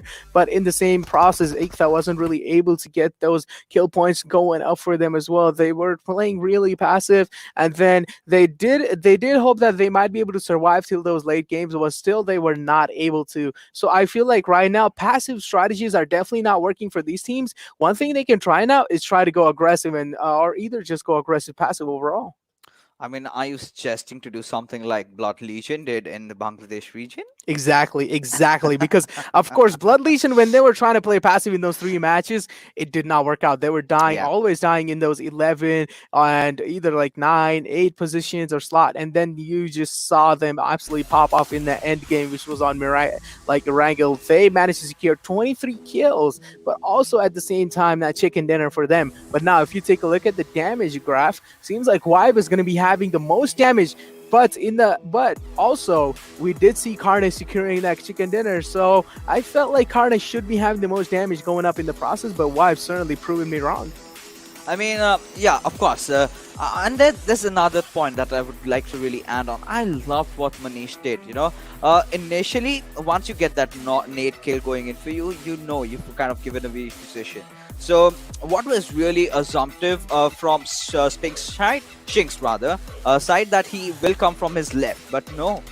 What Manish really did was try to take the other way around. He came from this side. So Shinx was looking at this and he came from over here. So that's where the magic really happened. And Shinx was, of course, in a pretty bad spot. Having the cover of the trees in those final circles is certainly good, but not when you know where your opponents are. All he had to do was just get a different angle, spot that pixel, and take you down. But there you go, the overall ranking coming out, Ruthless Aggressive Warriors are sort of tied with Team Vibes. And considering how they've been playing, I think Team Raw is pretty consistent as a team in terms of position points. Not really going heavy in terms of kills, but I'm pretty sure as the days goes on, I'm gonna see a lot out of these players as well.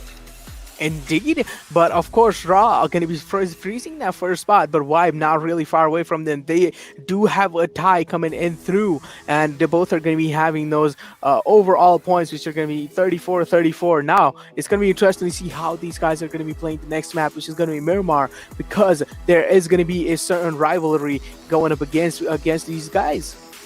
Yeah, absolutely. There is a rivalry building up, and it has been from quite some time, to be honest. And the rivalry that I'm talking about, of course, is Vibes and Carnage over here. But DreamHackers is another team that we've seen have been really consistent in terms of how they've been playing, managing to get a second spot, then eventually kind of being there in the overall rankings. But Team High and H2o, I mean, they're yet to start. And look at Ekta. Not really having the outing that they want. Just 3 kills, 1 position points, 2 games gone. But it's still the first day. I think we can afford to do that. I mean, these teams can afford to,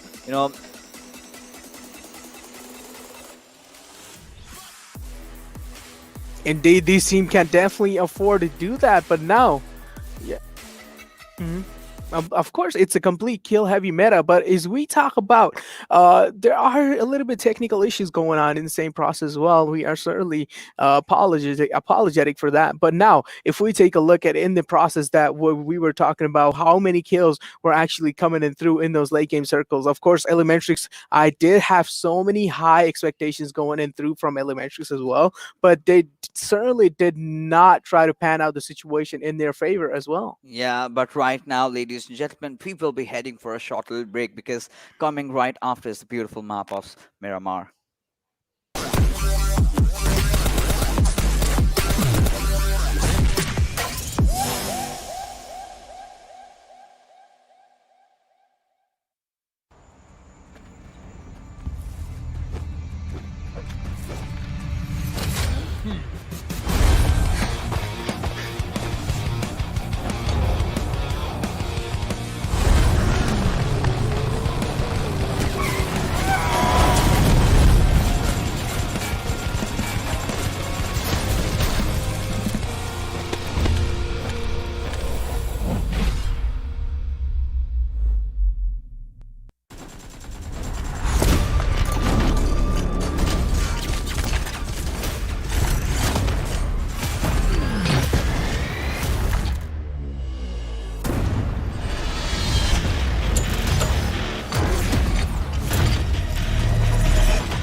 Yeah, of course. And here I am. And we it was a slight, technical issue out there. And yes, right now we are back. We are certainly back with, you know, the third game of Miramar, and where Carnage, of course, secured that beautiful chicken in Sanhok.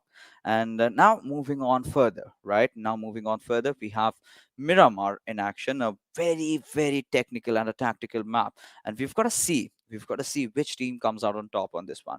And this is a map where teams like Elementrix really flourish because they're kind of known for their rotations around. They drop off at power grid, they tend to take those high ground advantages. So, take a slight peek at what's happening in San Martin.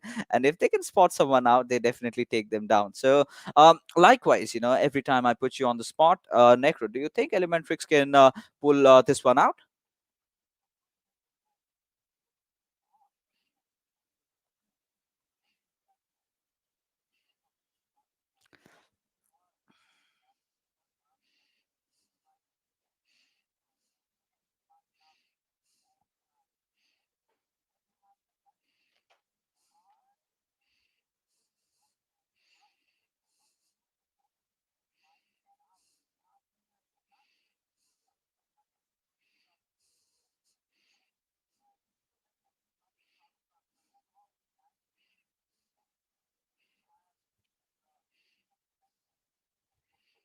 Yeah, of course, certainly. I mean, we've got to see. Time is going to be, giving away those answers. But as we move along, we've been seeing Team Vibes and Team Raw, of course, being in those crossroads where they kind of share the same points over here. And this match might be the decider. This match might be a game changer for either of them. Now, to kind of solidify or have a good lead, like we've seen Blood Legion doing in the Bangladesh region, they need to get a chicken. One of them, of course, needs to get one more chicken, and with a lot of kills.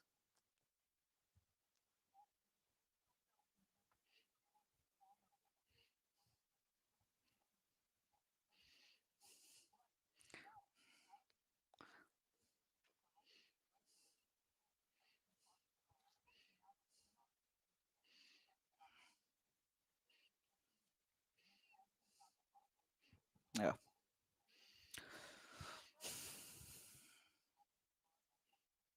I mean, now that you mentioned JyanMaara yet again, it's extreme. And these lads, the way they've been playing, getting those 8 kills, 8 individual kills, they certainly are feeling themselves right now. But it's Miramar where you get that breathing space. And we've been talking about this, I've been scoffing about it.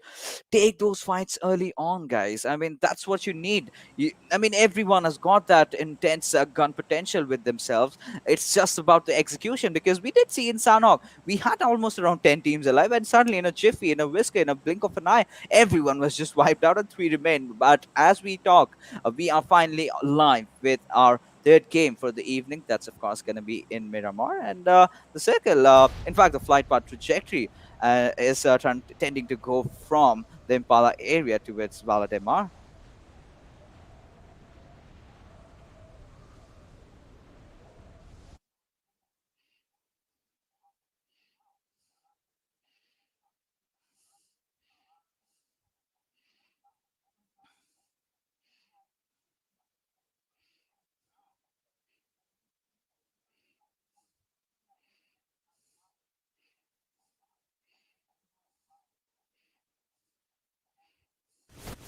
Yeah, but right now, taking a look at how the trajectory is heading on.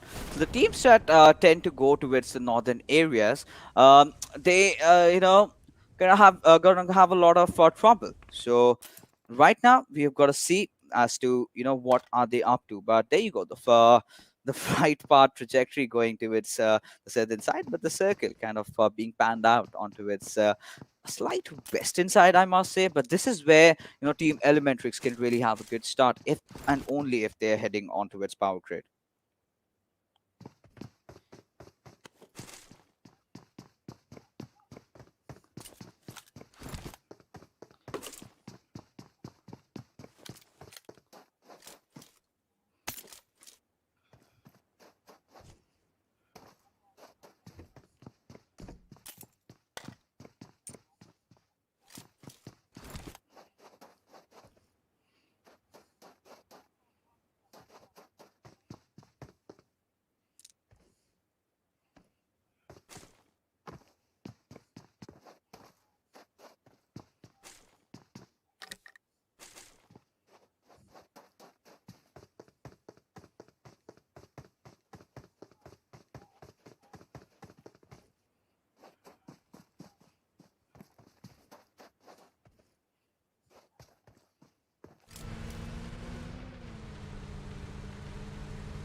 It certainly is going to be really interesting to see. But, right now, moving on with the game, we've got the players of GRHB. And to be honest, I have so much hope on this particular team because Assassin, Ozzy, Kuni, all these three players are so good. And of course, Cloud coming along, I think he's also in here to impress everybody and his fans, of course.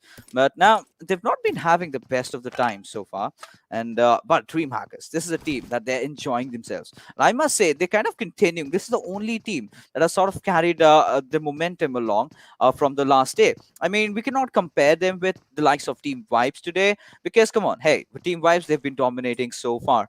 But DreamHackers kind of getting in on those final day and still somehow being so consistent in terms of their performance. I think this is a team that has the potential to grab those top three spots.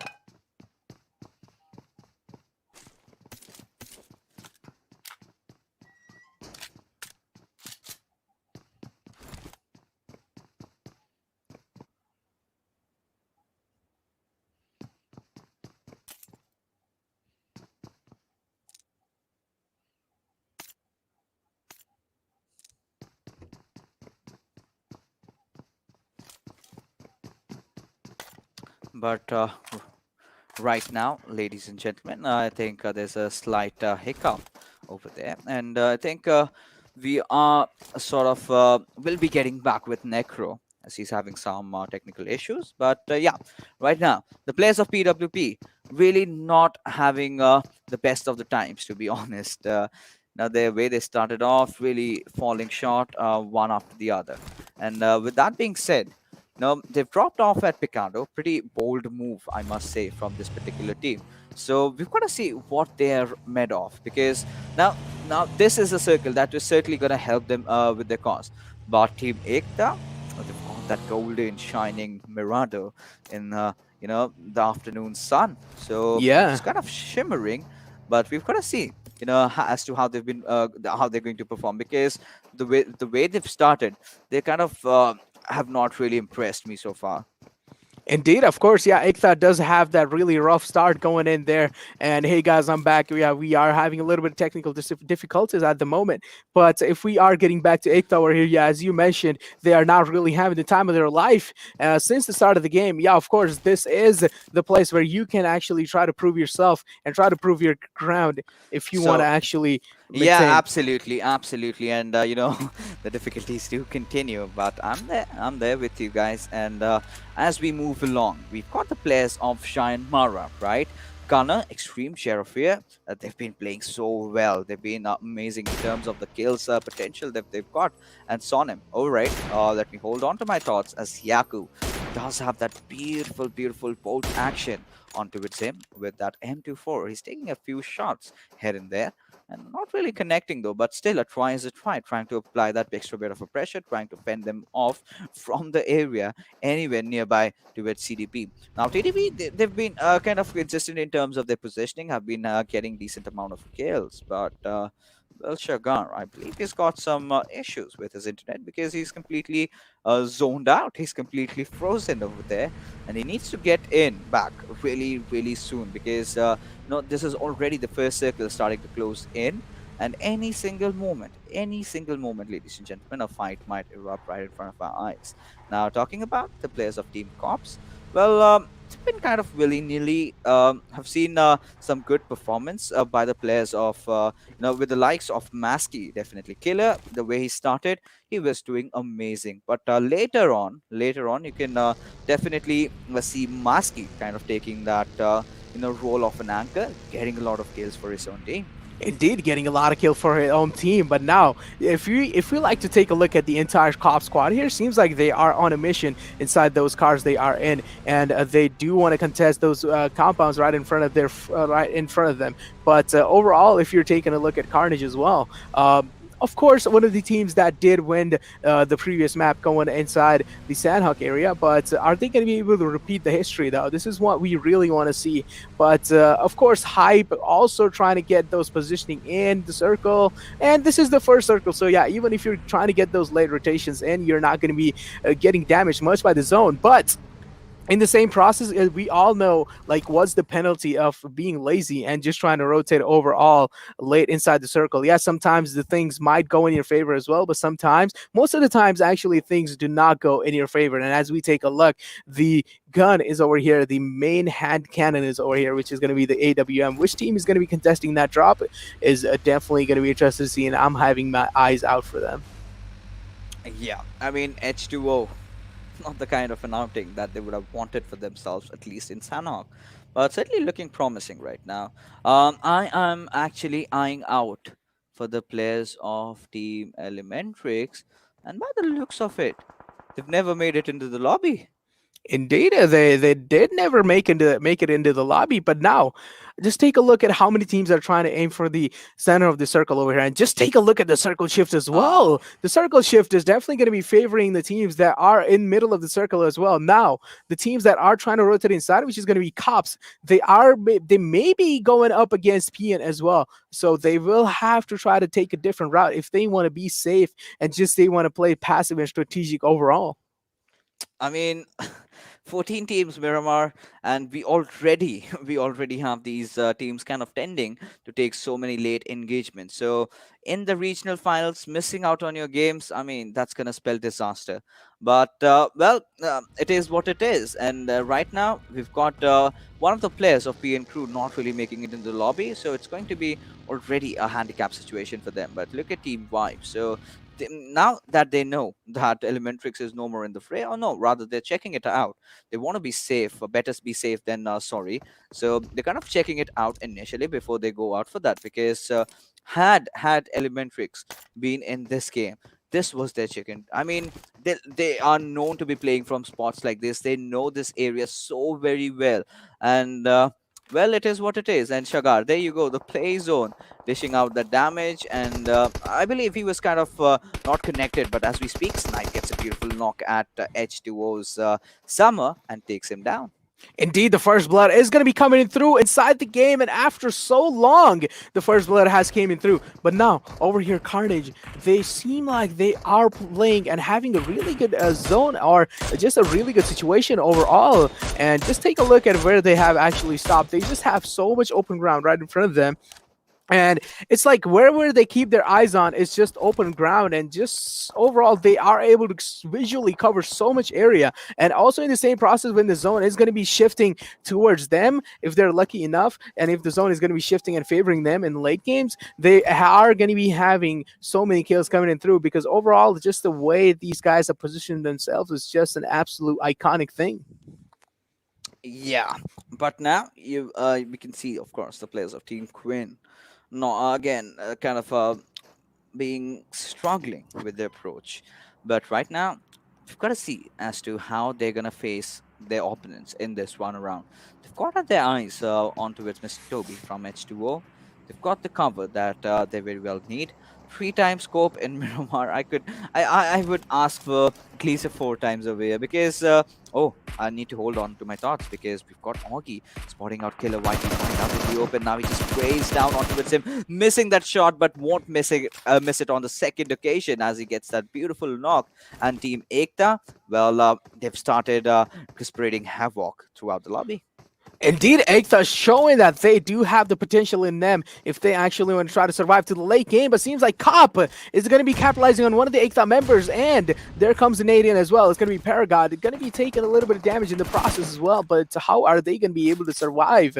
It's going to be interesting to see. Now, they do have 2 of their players in the backlines as well. Cops are they only have 2 players over here. But Maskey going to get contested by one of the Ekta members. Is going to be Paragon, going to be completely taking him down.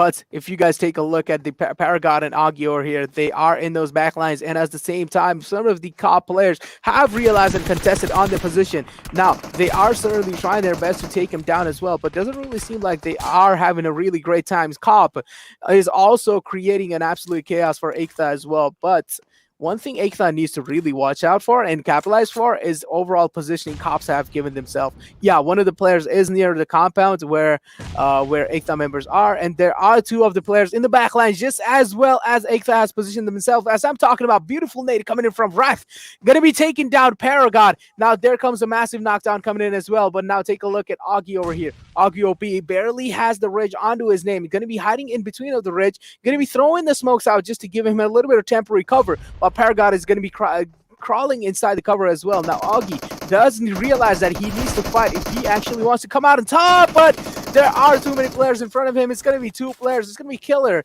and Wrath right in front of him, and Augie has been taken down as well. Now it's all down to that one member of Ekta. It's going to be Evixuri and one more and his teammate. Now, are they going to be able to take the situation in their hand or in their control? This is what we really want to see. Now, of course, it's not going to be that easy if they actually want to take the situation in their hands, because the entire cops squad has actually pinned them down right into this compound.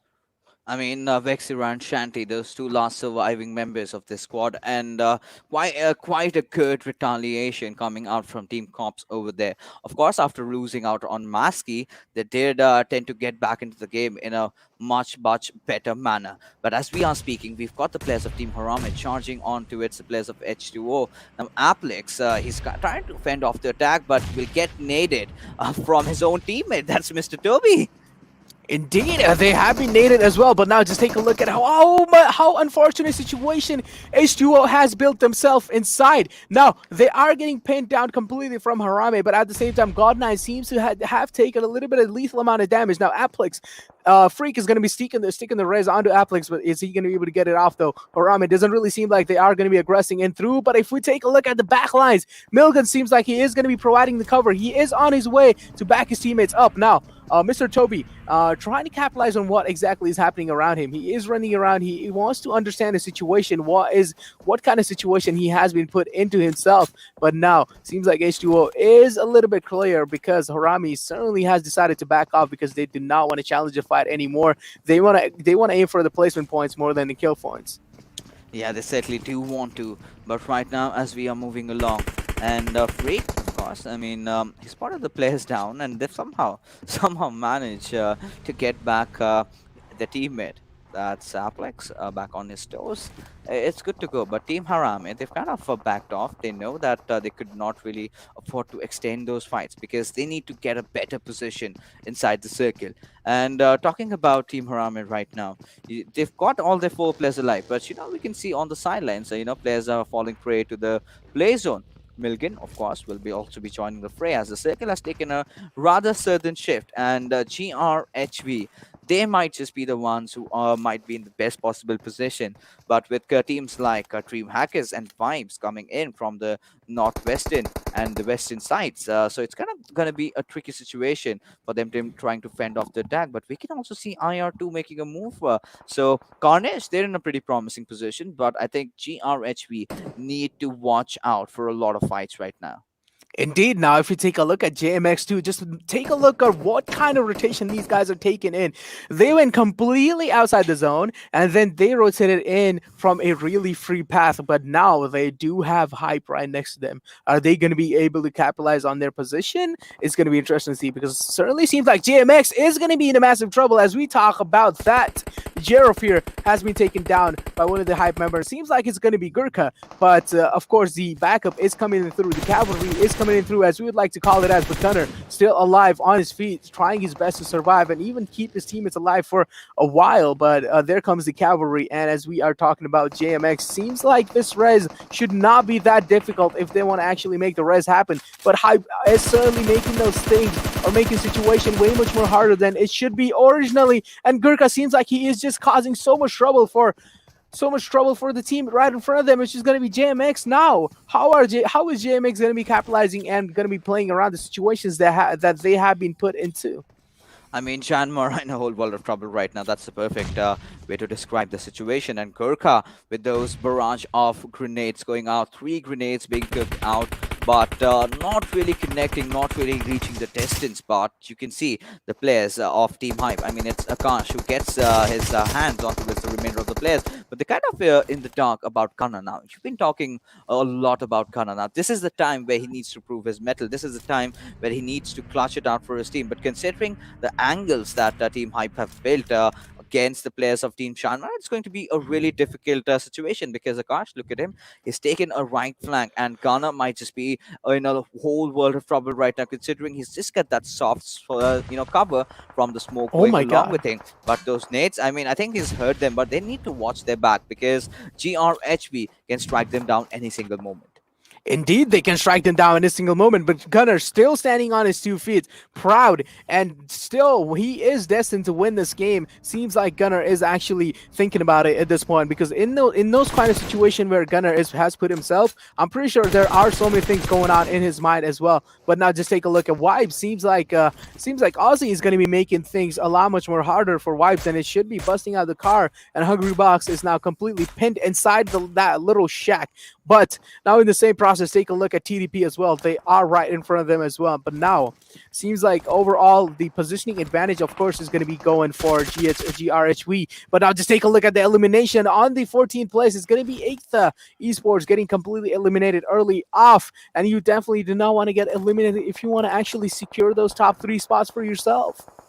I mean, now things are starting to get really intense because we still have 13 teams in contention.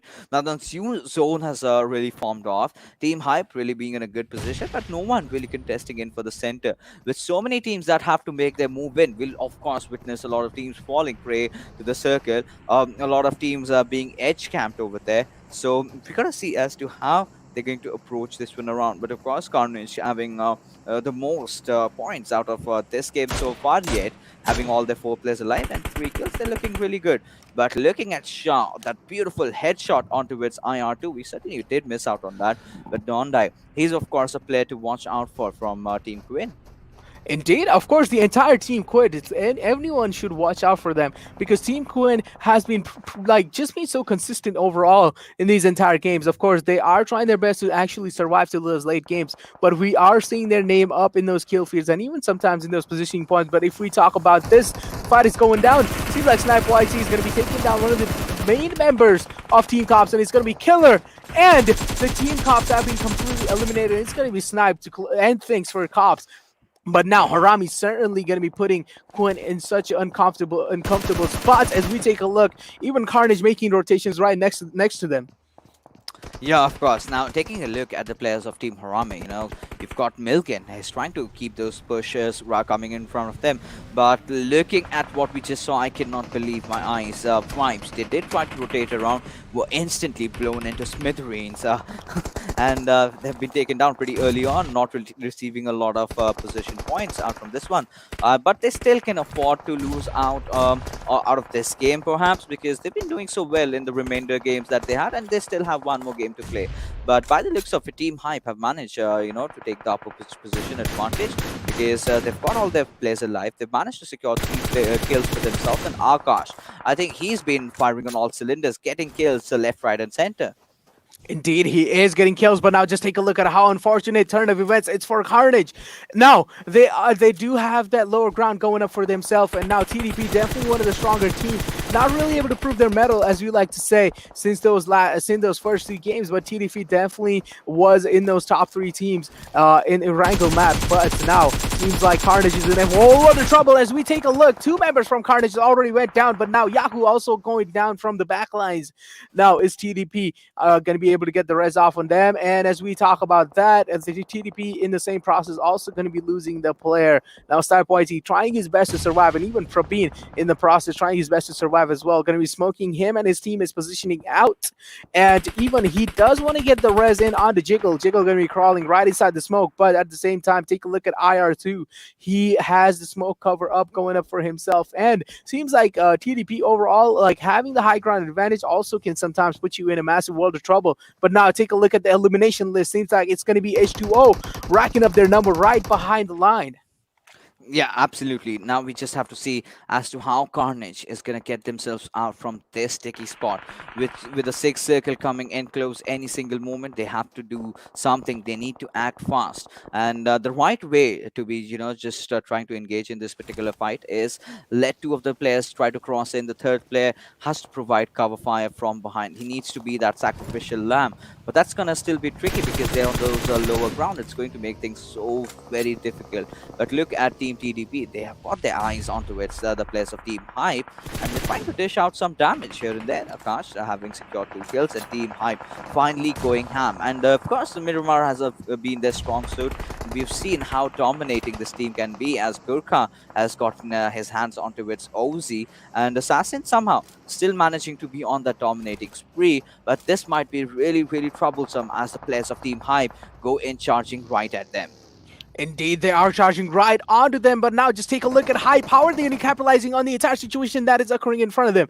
There are two teams exactly in front of them, and GRHV seems to be the closest one. Prototype trying his best to flush anyone out in front of him with those grenades, but doesn't really seem like GRHV is going to be given up that easily. Stereotype also in the backlines on the right side, trying his best to spot anyone out in the process, and seems like he is going to be spotting one of the members. Cloud taking heavy amount of damage and heavy amount of beatings, and certainly is going to be going down in the process. Now take a look at Ozzy, and that's going to be a complete squad wipe going up for GRHV. Unfortunate turn of events, as we like to call it, and Prabin in the process also getting shot from the back lines. A beautiful contestation overall coming in from Team Hype. Yeah, absolutely. Now, this is the game that they needed so very bad. After two games, they were sitting at 0 points. Now they've secured 10 kills already and have their eyes set on the chicken dinner on this one. As Carnage, they somehow have managed to survive that very tough spot that they were in, courtesy to all those beautiful smokes that they had deployed for themselves. Now, this is going to be a battle that we need to watch out for because Team Hype on this equation has the higher ground. Does deploy that Molotov going out, and Snipe has just thrown in, and Prototype will go charging and will get that beautiful knock. That's Gurkha coming out for his team, but Harame has got 9. Elsewhere, taking down on towards the players of Team KWIN. But look at Prabin, just surviving with a sliver of HP, and Prototype is going to make no mistake in wiping him out. Hype seems like they have had enough, and now Hype is just completely popping off and hyping up the end circles. As we take a look, another squad has been eliminated. It's going to be Harame just completely wiping out the existing. Now, it's going to be interesting to see how Harame are going up against the Hype over there, because Harame has to move inside the circle. They might be exposed for a long time. Now, how is Hype going to be capitalizing onto Harame's position? This is what is going to be interesting to see. And on the third position, it has been KWIN getting eliminated. Now, take a look at Delta already getting one of the members knocked out.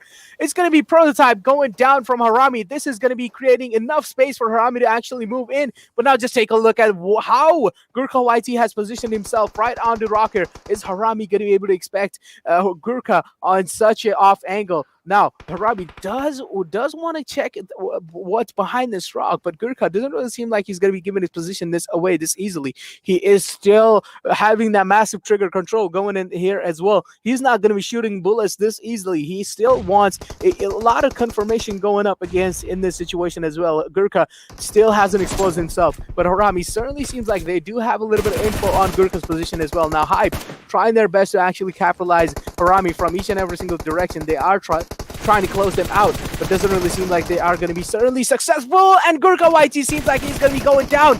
Now, Hype certainly in a world of trouble, and seems like, oh my god, Harame is actually going to be taking the entire chicken dinner in their hands. Wow, I mean, what did just happen? What did we just witness? I mean, Harame, 10 kills. Of course, Team Hype, nothing taken away from that squad. Wow, Harame, they were not in a situation to win this one out. They were outside the zone. They did not even have the higher ground. They were all coming down from below. But, as we say, a lot of mistakes were, of course, committed by the players of Team High.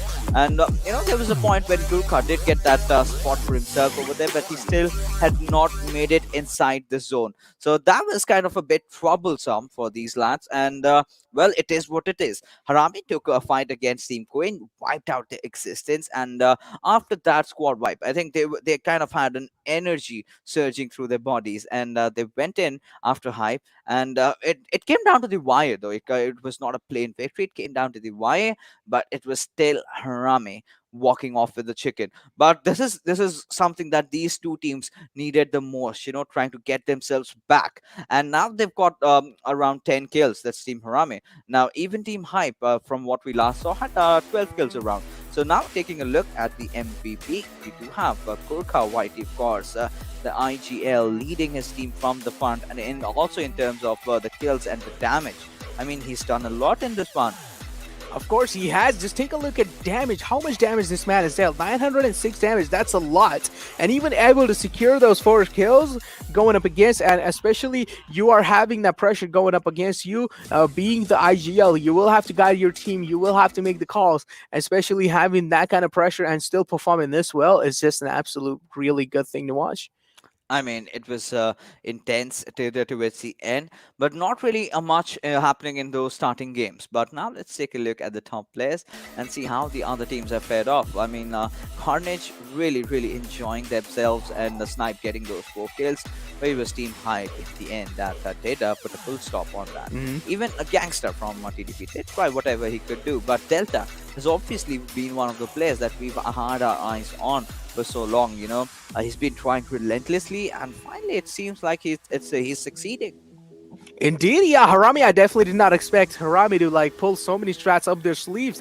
Of course, yeah, they did get lucky when it comes to just like holding that compound overall, but still, when they got unlucky in the end there, because the circle shift was completely favoring Hype, and they still managed to get that crucial knockdown in, that bought them so much enough time to actually go inside and contest a little bit of high ground, was halfway in, and also just overall positional advantage. Like, they were just guessing that Gurkha might be behind that rock, and they were still able to guess it right, and they actually took that Gurkha as well in the process.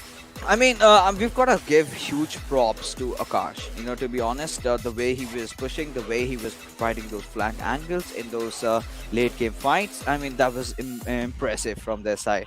And finally, you've got the players of GRHV Aussie also traveling a long distance out. And Don Die, he did whatever he could. He had that mini 14. He got a few knocks here and there, but that was just about it. But I mean, the Team KWIN also did have a really decent performance this time around. And as we take a look at the match rankings, we've got Harame on top with 25 points, but Hype nowhere shy with 24 this time. Indeed, yeah, Hype just lacking 1 more points, but of course getting those massive kill numbers. It's going to be 12 kills, but Harame still not backing off, getting those 10 kills with a chicken dinner, and at the same time securing those 25 total points is just a massive number. But now one team we definitely did see rising over here was Trusty Process. We did see they were actually playing so good, and they were trying their best to completely pin down Carnage Esports. But yeah, they were also getting third-partied in the process from other squads from the backlines. But yeah, overall, Trusty Process did try to put up a performance against Carnage. Yeah, they tried to put up a pretty good performance, but eventually Carnage did did come out on top. But as we move along further, I mean, JyanMaara, they were caught in a very sticky situation against Team Hype, and they punished them for that. As we head along to the bottom halfway, we do not see 2 of the other teams, and pretty sure one of them is Team Elementrix. And still, looking out for which was the other team. Of course, that would be visible once the overall rankings do come out for us. But overall, a kind of a slow start to Miramar, which kind of got really exhilarating towards the very end. Indeed, they did get really like accelerated towards the end. Yeah, of course, we did see just seamless aggression coming in from Harame there. And of course, yeah, it did make sense. They did need to absolutely just accelerate their way through in the last circle. If they didn't do it early off, and if they actually decide to wait and take the zone damage, that would have been the worst possible situation, and the worst possible thing you could have ever thought for yourself.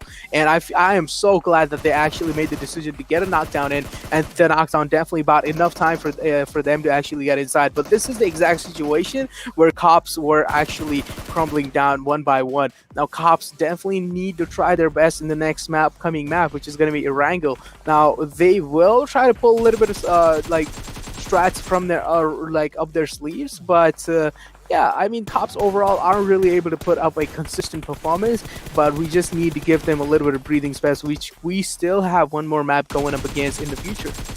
I mean, of course we do as we take a look at the Oppo moments over here that we have. But it was the players of Team Hype. Look at the aggression, the sheer aggression coming out from these lads. I mean, Prototype did put up quite a fight up until the end, but it was just not enough. And well, they did come out on top against the players of Team Carnage, but same could not have been said against the players of Team Harame. And now the way they pushed on, Kurka was way too much in the open. He was really exposed, did not really have the best cover, and the numbers were also not really working out for them. And to be honest, they could have really managed to get a chicken on this one, but it's okay. It's still understandable. But let's take a look at the damage graph that we have in front of you guys, ladies and gentlemen, as it's pretty much needed. Team Hype, Team Harame Hmm. getting the majority of it, and Carnage nowhere far behind. Indeed, Carnage definitely securing that third spot when it comes to like overall like highest damage. But now Hype dealing so much damage in the edge circles. I am actually so disappointed to like not see Hype win that game, because I feel like they did put everything they had into it. They put their hearts, their souls, their blood, and their tears, everything into that one game, and they were still not able to come out on top because Harame was there to just steal it away from their mouth.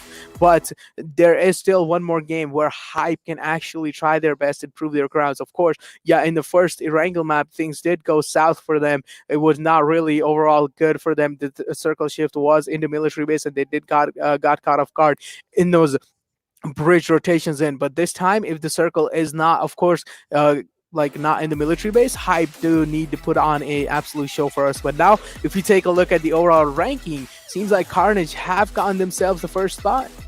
Yeah, they certainly have. And now Carnage, considering how they've been playing, it was sort of coming for them.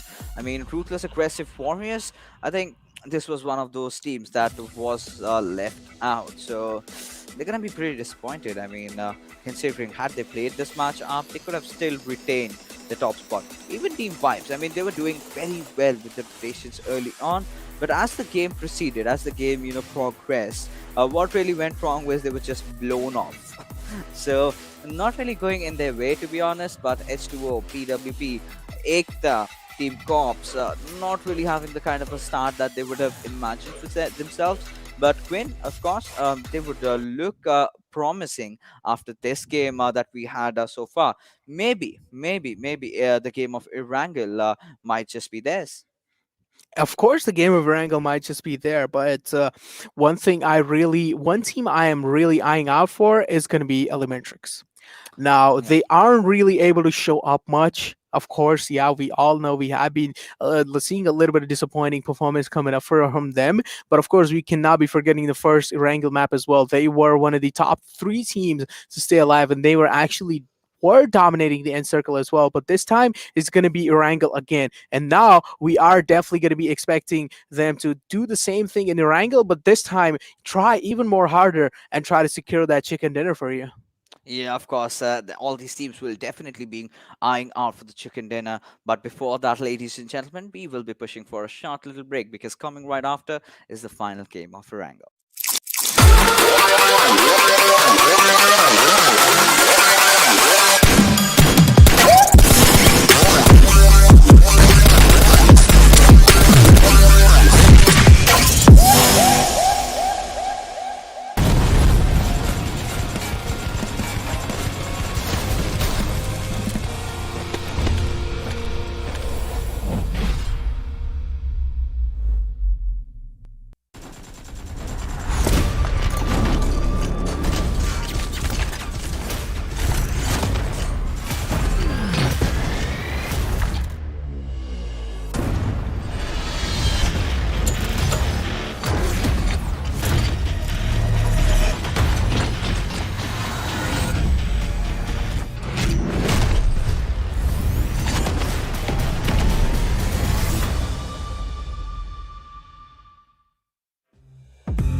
Welcome back, ladies and gentlemen, as we head on to the final game of the evening of PUBG Mobile Club Open Spring Split 2021, the Nepal region, of course. And well, Necro, we've been seeing different winners throughout. Now we head into Erangel. Now the first game was completely different. It had the boys from Raw grasping a chicken dinner in this one.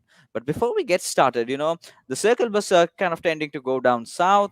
But this time, I mean, first of all, I would like you to predict where the circle is gonna pan out.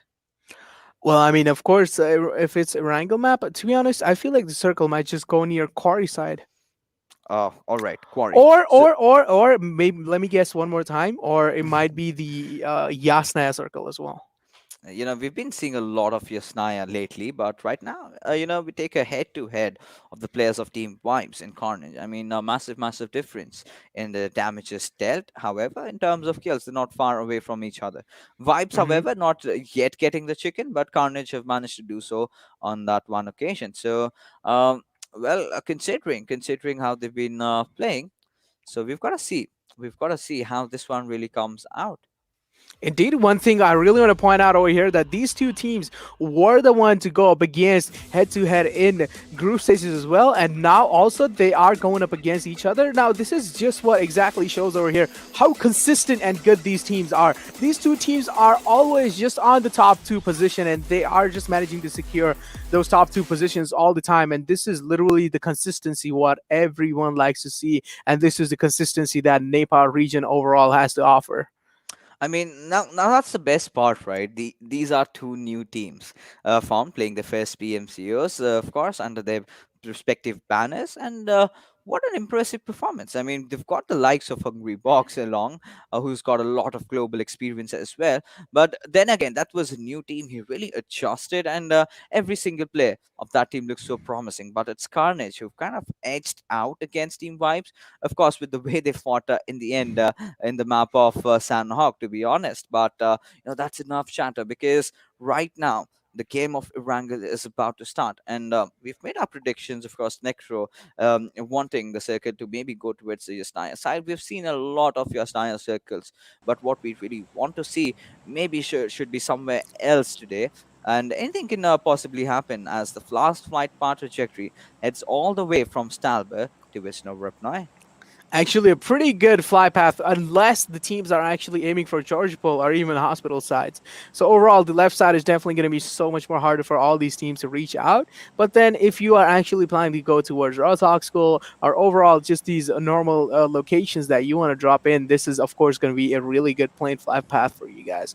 But one thing I really want to see these teams contest is the Lipovka area. We all know how crucial that Lipovka area is sometimes, and of course, yeah, the Lipovka area does contain a lot of loot in the process, and I haven't really been seeing a lot much more teams actually try and contest the Lipovka area. Maybe it's like completely off the route.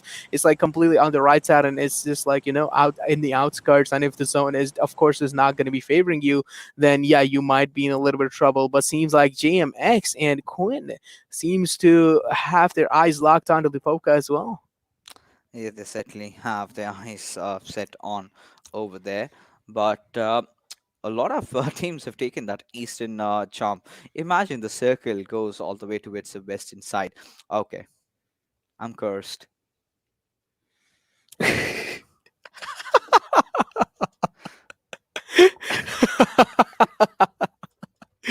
now, That now the changes things everything, right? yeah, I cannot stop laughing at this point. So now teams that I was talking about teams not going for Lipovka, and yeah, it was actually better that teams are not aiming for Lipovka because now they're going to be having a really difficult time rotating inside the circle by taking a look at where it is actually placed overall.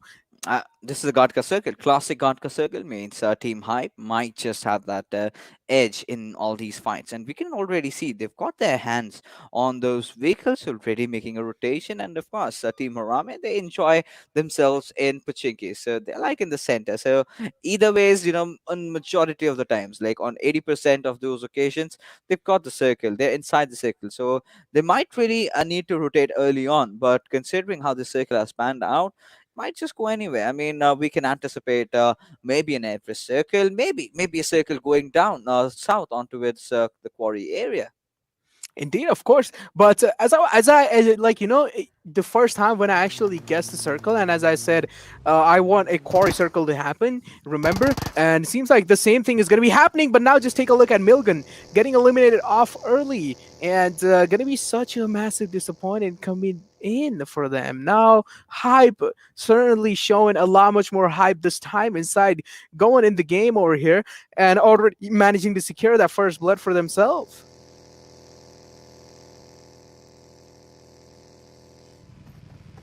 But now just take a look at the positioning coming in from Hype as well. Overall, they are trying their best to actually go inside the circle. But overall situation, if we take a look at the way Hype is trying to think about this time, is go inside the circle first and then prioritize the loot. I don't really know if this is the right choice coming in from Hype. Of course, yeah, if you're inside the circle, you would have to worry less about going inside the circle overall and trying to, over getting contested by this cause. Of course, like rotating early off inside the circle, it's going to be definitely going to be given a lot much more advantage for your team.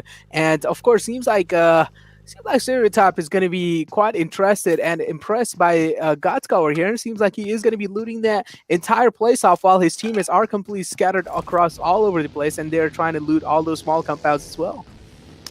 Yeah, I mean, taking a look at the teams over here, in fact, Harame. Now they really pulled that beautiful chicken off in that game in Erangel, in that game in Miramar. My apologies there. And after that, we've kind of seen a surge in their confidence, right? So now they're also taking their own sweet time. They're going with their loot. They're doing pretty well. But now Milgen, of course, being taken out early on. Not the kind of an approach that they would have wanted. But it is what it is. You try to take a drop onto which you desired drop spot. You try to go for that vehicle. Something really goes wrong, and you are out. But with that being said, they have to deal with this three-man situation that they have gotten themselves into. But quite some interesting drops that we are actually witnessing from Team Elementrix. It seems like they've kind of changed their drop location, and this is a team that used to go towards, used to have a hybrid drop, of course, around the ferry pair and two of the players going towards the melee base. But this time they've changed it around. They're going directly to the melee base. So a lot of Mhm. changes being made from this particular side this time. So Team Elementrix definitely comes with some new aspirations, and I really want to see as to how they perform in this final game. Indeed, of course, as you were talking about, yeah, they do like to contest that fair repair area much more. But this time, they seem like they are going towards military base. One thing that I would really want to point out and explain why did they actually decide to go to military base is because the way the plane path was going, and I'm pretty sure they were the one who landed, like dropped off from the plane in the complete end. Now they were definitely keeping their eyes out if anyone or any team is actually trying to contest the military base area, and when they saw none of the teams that are trying to go for the melee base, they just instantly dropped in there. And of course, we all know how juicy of a loot melee base has to offer.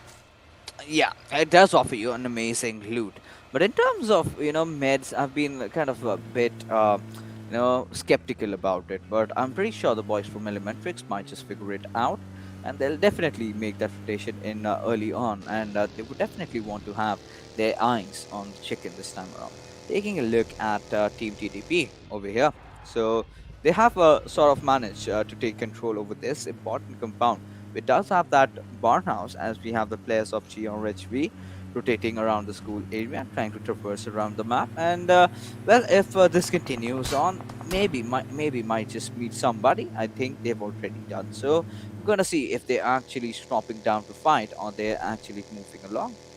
Indeed, but yeah, as we were talking about all these teams trying to rotate inside the circle, of course, it's going to be difficult for them to actually rotate inside if they're going to be taking those late game routes for rotation. But we did see some teams just rotate early off in the circle and then loot in the circle peacefully, because you won't have the pressure building up as the time passes by that, oh my god, I have to get inside the circle, and then in the situation I might get caught off guard or in the rotation. But now those teams definitely do not have to worry about it. But now if we take a look at RAW, one of the strongest teams Nepal has to offer. Of course, then comes the Elementrix and just a lot much more teams that Nepal region has to offer. Of course, how can we forget about Carnage and even Vibes? Now, yeah, like taking a look at these overall situation that are occurring in front of us, like all these teams are using the vehicles, prioritizing the vehicles, of course, respecting the zone, getting those early rotation inside, and of course, there are going to be still some of the teams that will be taking those late game rotations, and they might get caught off guard. Only time can tell. Only time is definitely gonna answer. And now, we kind of see a lull in the lobby as different teams are just rotating around, which gives us enough time to talk about PWP. So now they've come in as an invited team and have not been able to pop off. What do you think is really lacking over here from their side? I mean, overall, I feel like, yeah, of course, one of the thing that is lacking over here is going to be a little bit of consistency, of course, a little bit of coordination as well. But overall, I feel like as you give them space to breathe a little bit, those will come with the time processed. Well. As we move along, I mean, Team PWP definitely one of those teams that does carry in that caliber to perform really well, but they have not been at the best of the days. Let's see one crazy. All right, he's gone crazy mode with his buggy, and certainly has been spotted out as he's being hammered down with a few bullets here and there. But no, I think he somehow managed to survive. But as Team Cops, they also start reversing around the map, and this time, they're trying to take control over the quarry region, and they're trying to do it really fast. As JyanMaara, we can see Gunner scouring in for that extra information has somehow spotted Shah from DreamHackers, but they're not gonna go in for an early engagement against them. And now all these teams that are trying are doing a simple thing over here. Try to get a good spot inside the circle, wait for the zone to come in, and once it's in your favor or once it goes away from you, that's where you find your way in.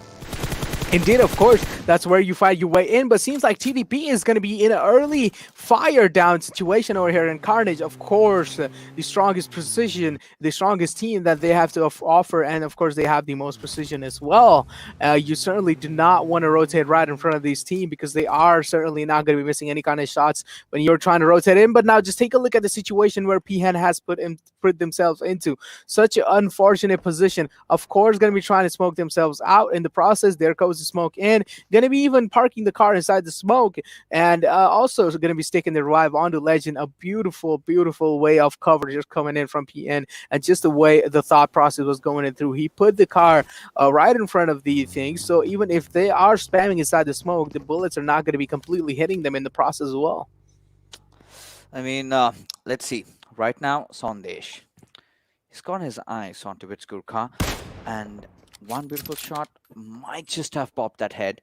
That sort of missed out, which finally forced Gurkha, to go away from the position that he had, or try to find a better cover inside the circle. And Team Hype really having a very good zone to play around. They've got that loot going in for their favor. Team Vibes, I'm still waiting for them to really pop off. I mean, this is the team that goes really aggressive. This is a team that is kind of synonymous with how Blood Legion have played in the Bangladeshi region so far. So let's see what really happens and how they play this one out.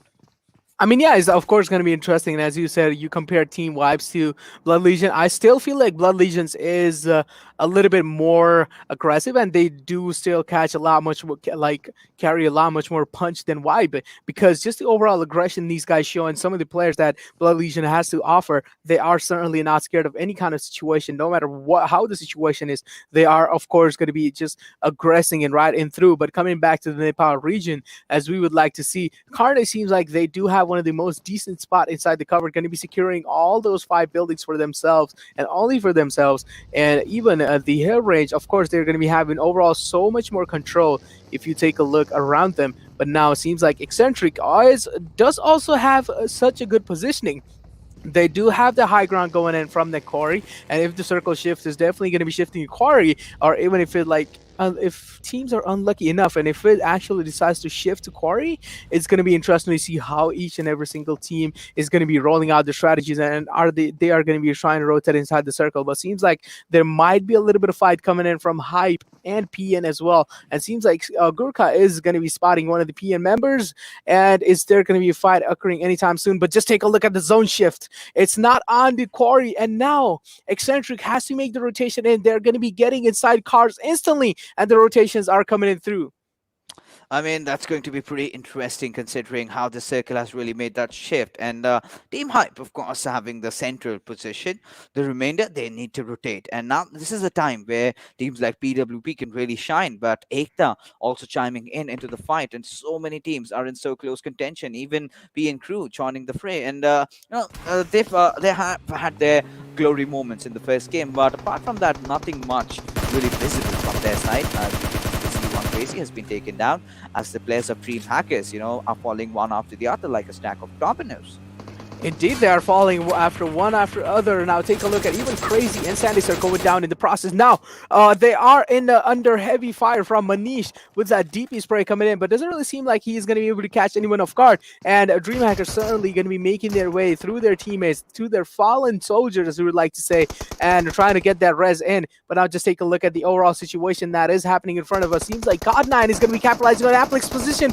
Applex certainly is getting so low on the HP, and seems like Applex is finally going to be falling down onto his knee, and there comes the finishing as well. God9 certainly proving that he is the god in that fight. Yeah, absolutely. Now, this is where the boys of Team Harame are trying to, capitalize on whatever they have, and they did lose out on a player early on. They still managed to secure a kill. So, right now they are in a kind of a good spot. They've got the cover going in. They're inside the zone. They just have to play it out. And considering how BB, God9, and Delta have been playing, I think they might just have a good chance. But right now, we've got the players of PN Legend getting the better out of GRHV's OC. And OC, I mean, he's one of the players that I really thought, entering inside could be really impressing me, because I've seen this lad performing wonders. I've seen this lad performing miracles in the past. But today was certainly not his day. And right now, as we can see, the players of JyanMaara have managed to secure those severe areas, and they've managed to get a knock here and there. DreamHackers somehow still managing to survive with three of their players, but just losing out on one right now. Indeed, they did lose out on one of their players, but now DreamHackers still have one of the really good compounds if they want to take a look at the overall position they have. But now they do have one of their players on low HP, and as I'm talking about, of course, he's going to be healing himself. And just take a look, the drop is going to be favoring right onto them. Are they going to be going for the top though? Are they going to be able to contest the drop? This is what I really want to watch. And now just take a look at JMX overall. The entire squad has the whole Seaver line. Are they going to be staying in the same position for a while? This is what's going to be interesting, and it seems like look at the circle shift is going to be favoring Hype, even GRHV and JMX in the process. Also KWIN barely making it in. Same goes with Carnage as well. Now Carnage is making the rotation in, and seems like they are trying their best to contest it. A little bit of cover that is right in front of them, and seems like the entire squad is going to be making their way onto there. I mean, they certainly are going to do that, but right now we've got the players of DreamHackers, and C1 Crazy is inside a small shack, but still trying to dish out as much damage as he possibly could. But look at Malik. He has definitely managed to take down Liquid, and Liquid is definitely one of those players that I'm gonna have my eye out for, because he comes with so much promises. A new player inside the scenario. Let's see as to how he's gonna perform. But now Vixira getting a knock onto its Ayush, but DreamHackers pretty much still solid in the position even after losing out on a single player. So now the fourth circle is starting to close in, and so far 16 teams still alive after 16 minutes. Kind of gets you into the thought that these teams are trying to play it really slow, but right now finally the fights have started going on, and Carnage just wiping out the existence of Ruthless aggressive warriors, and but a bit of a help coming in from the players of DreamHackers, of course. Of course, yeah, they did get contested in the open ground, and Raw was just so unfortunate in pushing that compound. And Carnage, of course, we all know how strong this team is, but just take a look at the kill feed also. GRxHIGHVOLTAGE is going to be taking one of the enemy down, and seems like Cop Killer also going to be falling up with a knock on the vibes now. There are so many kills coming up in the kill feed that it's actually hard for me to keep up. And now just take a look at another kills. So many kills are coming in as the zone is shrinking and smaller and smaller. Seems like certainly what I've been looking at the kill feed as well. Eccentric are not having the game of their life. They are in a little bit of trouble now. Paragon definitely going to be reloading his gun up, but beautiful nade coming in from Prototype. Going to be capitalizing on the Paragon's position. Another nade trying to get in. Is he going to be able to finish the kill? And of course he's going to be finishing the kill. Beautiful nade placements coming in from Prototype, and just beautiful overall presence of mind coming in from this man. I mean, definitely. But right now, Team Hype, they need to do something. They need to get that rest back onto its, stereotype as the remainder of the players. I mean, Kartka Circle, this should be the chicken that Team Hype have been eyeing out so far, and they'd miss out on Miramar. They need to redeem themselves. They've started off really good, at least in the map of Miramar. But right now, as we move along, Prototype, with a few Molotovs from his side, trying to flush out Vixira, but not really succeeding so far. Another Molotov going in, and has managed to dish out some damage. No, is going to be the answer, as Vixira still somehow fighting his way inside that shroud of smoke. But TDP's Yaku elsewhere takes a dig at the players of Team Vibes, and Hungry Box gets a knock from a grenade. Indeed, the knock is going to be happening through, but now just take a look at how Hypes have been positioning themselves. They do have two of their players on the high ground, also at the same time two of their players on the low ground. But now Prototype does seem to have that a little bit of more separation coming in from his team, because he is certainly not really close to any of his teammates, but seems like he is also playing the flank angle. And the surprising factor that Ekta might be surprised by his position. But now just take a look at Augie as well. In such an unfortunate situation, Augie has been pinned down right behind that small vehicle of his, and is Augie going to be able to do much? But also just take a look at overall the minimap feed that we are able to see on our screens. JMX having the entire Seaver line control is just giving them so much more room to actually rotate around and move around. Yeah, I mean, taking a look at Team Comps, I mean, they've been having quite some rough time here and there, not really popping off. I mean, Killer YT, it was just that one day of glory. And after that, we've not been seeing a lot out of him. Even Masky kind of stepped up, but today's been silent so far. But Team Hype has finally managed to, decide to push, and I hope they did manage to get that squad vibe going in their favor, and have dropped a few smokes here and there, and the Stereotype will be getting all those sweet grens and smoke enough for Team Hype to make it in safely inside the next circle. But the players of TDP, they've just thrown in. They've got those covers of smokes coming out for themselves, as Carnage's Manish goes after TDP's Sugar, and well, Team Carnage, they are continuing their onslaught, and like we expected, this is a team that was supposed to shine, and they are doing it. Indeed, they are doing it, but now just take a look at the circle shift that has been happening. The entire circle is just in such open grounds, and the only covers that they have, each and every single team does want to contest each and every single cover that is inside the circle. But now take a look at Hype, also in such a massive disadvantage points as well. It seems like Cop Killer YT is just going to be rushing inside onto Team Hype's compound and just going to be bashing his vehicle right into their vehicle as well. But now just take a look at Augie's position. Augie does realize Ayush's position as well, and Ayush does not really want to challenge the fight directly onto, because Ayush somewhat knows his position is definitely not that safe. But just take a look at PWP. They have gotten all their teammates up now. The last teammate that was knocked, he is also going to get up. But does anyone knows that Stereotype is right inside that shack, just prone around? A beautiful nade coming in from goalie, going to be taking him down. Yeah, absolutely. And with that, PWP finally redeeming themselves, and Lucky, he's also doing well. So finally, PWP stepping up on their pedal, and right now, the players of P and Crew, they're also fighting for their survival.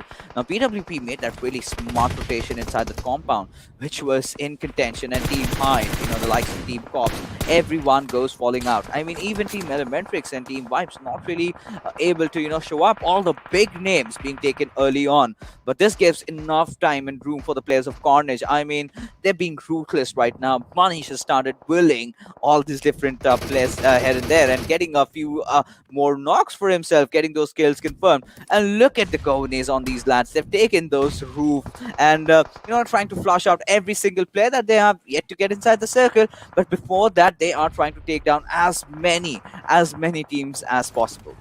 Of course, it's going to be harder for them to take down as many teams as possible, because in the process, you will have to expose your body, and you do not want to get capitalized at the same time. But now just take a look at Carnage also. They are certainly struggling with their position. They're trying their best and trying to close the distance from the circle, and it certainly seems like they are going to be able to do that. But overall, if you take a look at Carnage's position, still feel like, yeah, they are in a little bit of decent amount of cover, but they do need to move in, as the zone is going to be shrinking in slowly and slowly. But take a look at all the teams that are on the edges now. DreamHackers also securing that compound for themselves, but how long are they going to be able to sit inside the compound? This is what the most interesting thing is to see, because there are some teams that are closing up behind them. And as we take a look, Harame, God9 seems like he is in a massive trouble. The nade not going to be able to dish out that much of amount of damage, but still definitely enough to like stop KWIN from completely pushing him in the process. Now take a look at the fight going on between PWP and DreamHackers. As I was talking about, there are some teams behind them rolling inside, and it seems like PWP certainly coming on top of this entire situation that is going in through, because the res for PWP has already came in. And now Crazy, he is trying his best to actually capitalize on that one guy's position, which is right next to them, but certainly not going to be able to do much. But in the process, also going to be taking a lot much more damage from that car blast coming in. I mean, Z1 Crazy certainly did to do something crazy with his AK. I mean, had he had an SMG, could have really connected with those shots. But right now, finally going after the players of PWP, he needs to be really careful about Hanuel's position. If he's kind of in the dark, he's going to be punished really heavily onto its that. And, well, Z1 really ignoring Hanuel's presence over there. And Hanuel is definitely going to punish him for that. But Zeus replying in quick succession, getting that trade off. But can he get the final confirmation though? Yes, he does. And DreamHackers, what a beautiful play coming out from these lads. But then again, now Sus has to survive all on his lonesome, as Cooney and Ozzy have kind of figured out his position, but just deploying all those beautiful grenades going here and there, as it's completely pandemonium over here in those final few circles. Indeed, it's an absolute pandemonium, as you like to call it. There are just so many teams fighting each other. And just like take a look at the circle, how small the circle is, especially taking a look at there are 6 teams alive with 16 people.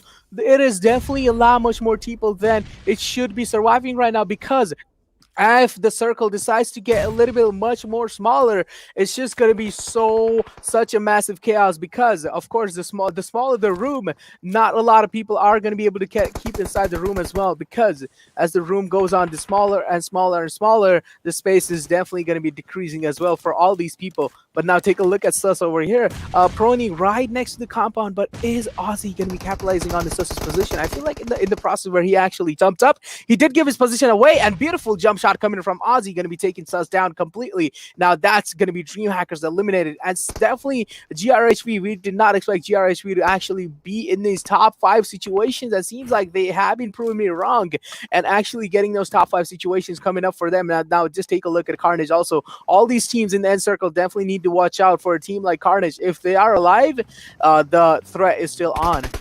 I mean, it's still on, but right now we've got the players of Team Harame stepping again on their all cylinders that they have, wiping down squads and squads after. So this is revenge again from Team KWIN over here, because Harame did take them down in the previous match. Now they will respond in the next one. So now Carnage still, however, continuing their onslaught with all their players alive. Again, a good chance in getting the chicken in this one, but Extreme going after Don Dai. Of course, will be getting that kill confirmed for himself. But JyanMaara, 3 players alive for this team, and Jerofir trying to fend off that attack. Kazi has definitely been spotted out, but he does not care. He takes down Jerofir in quick succession and will try to get inside the circle. But Extreme, oh my goodness, that was beautiful positioning coming from him, not really letting go of that cover. But still, look at the players of Carnage having control over the entire field right now. They know where their opponents are, and they are starting to mow their opponents down one after the other. Indeed, they are starting to do that, and of course, each and every single team does need to do that if they want a better position overall. But just take a look at Extreme. This man is not scared. He's stepping outside of cover and just completely mowing down the team that was right in front of him. But just take a look at also Gunner's position. Now it's only down to 3 teams. How are these all teams are going to be playing out in the end circle? It's going to be interesting to see. Now seems like Snipe is going to be spotting the guy while he just jump peeks that. Now KWIN Esports also has been eliminated in the past, as we saw. How are these guys going to be playing it out? Carnage does not know that the complete squad has been eliminated. Now it's only down to those 2 teams. It's 7 men alive. Definitely GRHV has that numbers advantage going in, but we all know how deadly Carnage can be. No matter if they do have only those 2 of their players alive, they can still turn things in their favor as well. I mean, to be honest, right now, GRHV, they're inside the circle. It's going to be really troublesome for the players of Carnage to really figure their way inside the zone. Now, they're kind of focused on getting Probeen back on his feet. And yes, he is. He's getting that quick first aid popping in for him. They've deployed smokes across. They need a few more to try and smoke screen the players of GRHV. But before even they could think of that, Kony with that beautiful, beautiful stunner of a grenade going in and taking down Jiggle in the process. Now, we've just got 6 seconds before the circle starts closing in. That's when the hell starts breaking loose. But Carnage still having the numbers advantage. It's still a 3v3 situation. Not anymore, as Jiggle, just being revived, goes down yet again. Indeed, this is such an unfortunate turn of events. As I was talking about, Carnage certainly getting paid off for the separation from the team that is coming through. But just take a look at a brilliant positioning coming in from Snipe. Are they going to be expecting Snipe to just crawl across from such a long time over here? Of course, the nades are going in through to flush them out. And as we talking about, Kuni going down to a massive frag grenade coming in from Carnage. Now it's all down to Ozzy. And finally, Snipe is going to be stepping out and going to be running towards right onto him. And beautiful spray coming in from him. It's going to be closing things out. And it's going to be Carnage again taking the control of the chicken dinner. Beautiful performance coming from Carnage. I mean, how did they manage to do that? I'm kind of shocked for a moment. I mean, they lost 2 of their players. I mean, they lost Jiggle twice in those final fights, still managed to get him back up and still managed to push across and still had that flank areas, the flank zones to really work themselves apart. And right from the very start, they held on to a very good position. They even took those rooftop areas and they managed to get a few knocks here and there. And after that, they were completely feeling themselves. But yes, GRHV, nothing taken away from them as well. So this is a team that we've known in the past. They are so very good, and finally stepping it up. You know, the last time when GRHV stepped up into the PMCO when they came in, they were underdogs. Not anymore. Now they are the big guns. You know, they're the top dogs that we need to talk about. But let's take a look at the MVP, which was that one player. I'm pretty sure has to be Manish with the way he's been playing. And yes, no surprises over there. 7 kills and 689 damage to back him up.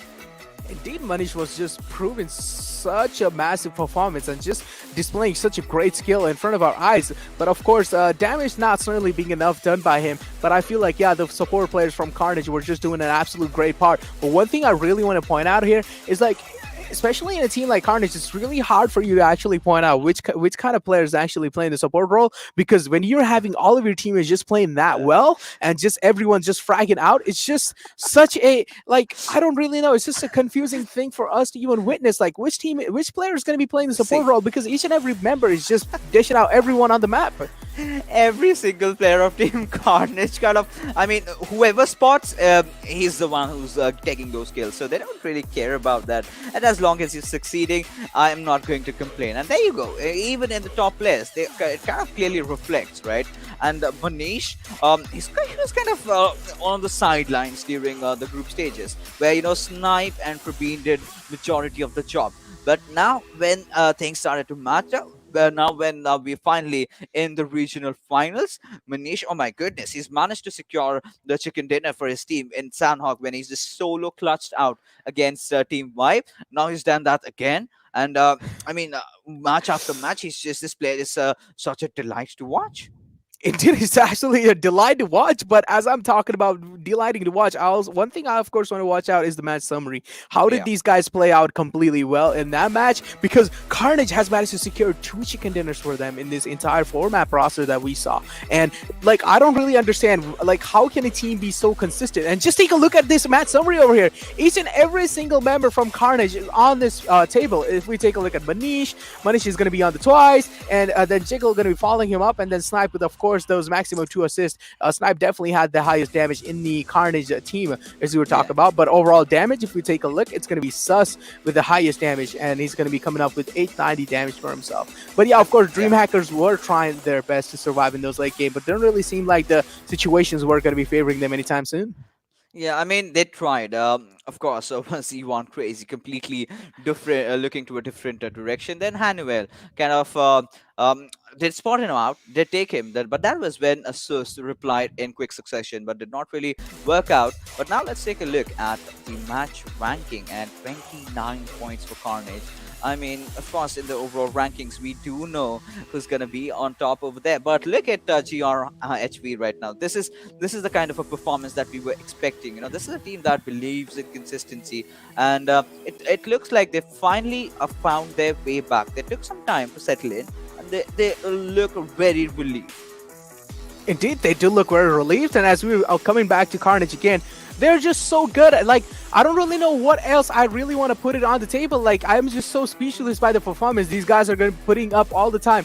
But one thing also I really want to point out is Team Elementrix. Yeah, of course, they're not really able to prove their mettle in the starting days. Maybe we just need to give them a little bit of breathing space. And in the later days, of course, in the upcoming days, they will be able to shine across the stars. But I am a believer, so I am going to say hashtag X Nation all the time. I mean, of course, and it's kind of customary with Team Elementrix. In those eventual starting days, they kind of tend to mess up a bit. But Yeah. once the days follow on, they kind of tend to catch the pace back.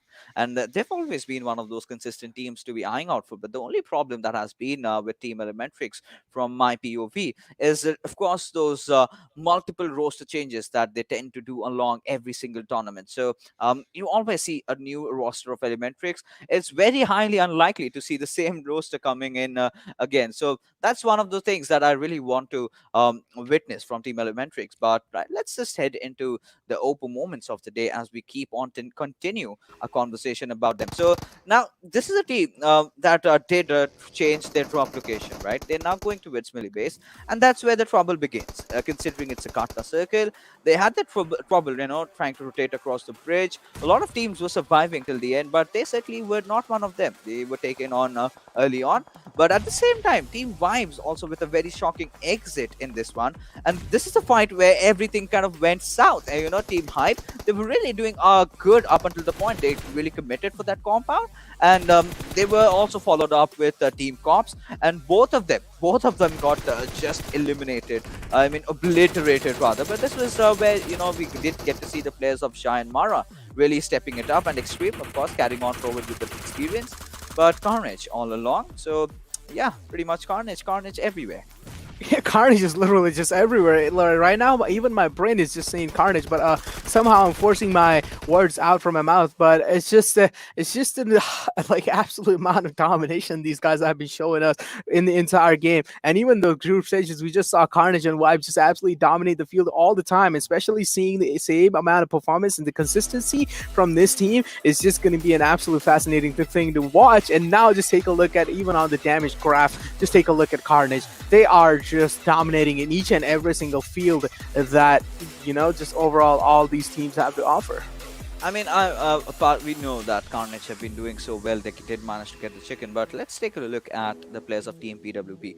Finally getting those damage numbers, finally getting those kill numbers up, and of course, this is definitely gonna get reflected in their overall rankings once it comes up. And they were having quite some tough time in those previous 3 games, and finally they've managed to sort of get themselves a good game. But now, ladies and gentlemen, let's take a look at the overall rankings, where we see the players of Carnage take the top spot with 69 points, and JyanMaara Well, I've been talking about them. We know how good these players are. Certainly, in terms of kills, we would expect them to have better numbers, but it is what it is. But look at the difference that Carnage has created for themselves right in the first day. But after Mhm. that, look at JyanMaara and TDP. Just 6 point difference between the second spot to the eighth spot. Indeed, of course, yeah, there is just 6 point difference. Now, this is what makes the competition even more interesting because all these teams might just step in at any time. If any of these teams decide to make any kind of small crucial mistakes and get eliminated off early, of course, their position is going to get contested on instantly on those leaderboards, and that will be affecting their mentality, even just overall their performance. Because especially when you're seeing your team falling off from those charts, from those top three, that's a massive fall that your team is going to be taking. But of course, KWIN Esports not really able to show their. This is not really their day, if I would like to say. Of course, yeah, they are trying their best to actually get in there, and yeah, we did say overall KWIN just play overall really good. But of course, the way KWIN was playing in group stages, this is not how they are being performing overall. I mean, you talk about disappointments. Ekta Esports. I mean, what went wrong with them? The stars have started falling down, and certainly, I mean, that's a really rough day for them. And I mean, we've been talking about this as well. You know, not every single day you wake up on the right side of the bed. So, certainly one bad day for Ekta. But hey. Teams like BTR have been in worse situations than this in the first day, and suddenly in the second day they tend to make comebacks and take the top spot. So and I mean, we are all dreamers, right? You and me both combined. We know that Team Ekta certainly has gotten those players, certainly has gotten what it takes to be on top. All they need to do is start organizing themselves up a bit. They need to go back to the drawing board. They need to point out their mistakes, discuss it out, talk it out amongst their teammates, and then just, kind of get off with the games. And, well, with that being said, we will definitely have reached to our end of tonight's games. And with that being said, ladies and gentlemen, I'll be taking your leave along with Necro. We'll be meeting you tomorrow as we go on with the remainder of the matches. Till then, bye bye. Take care. See you all.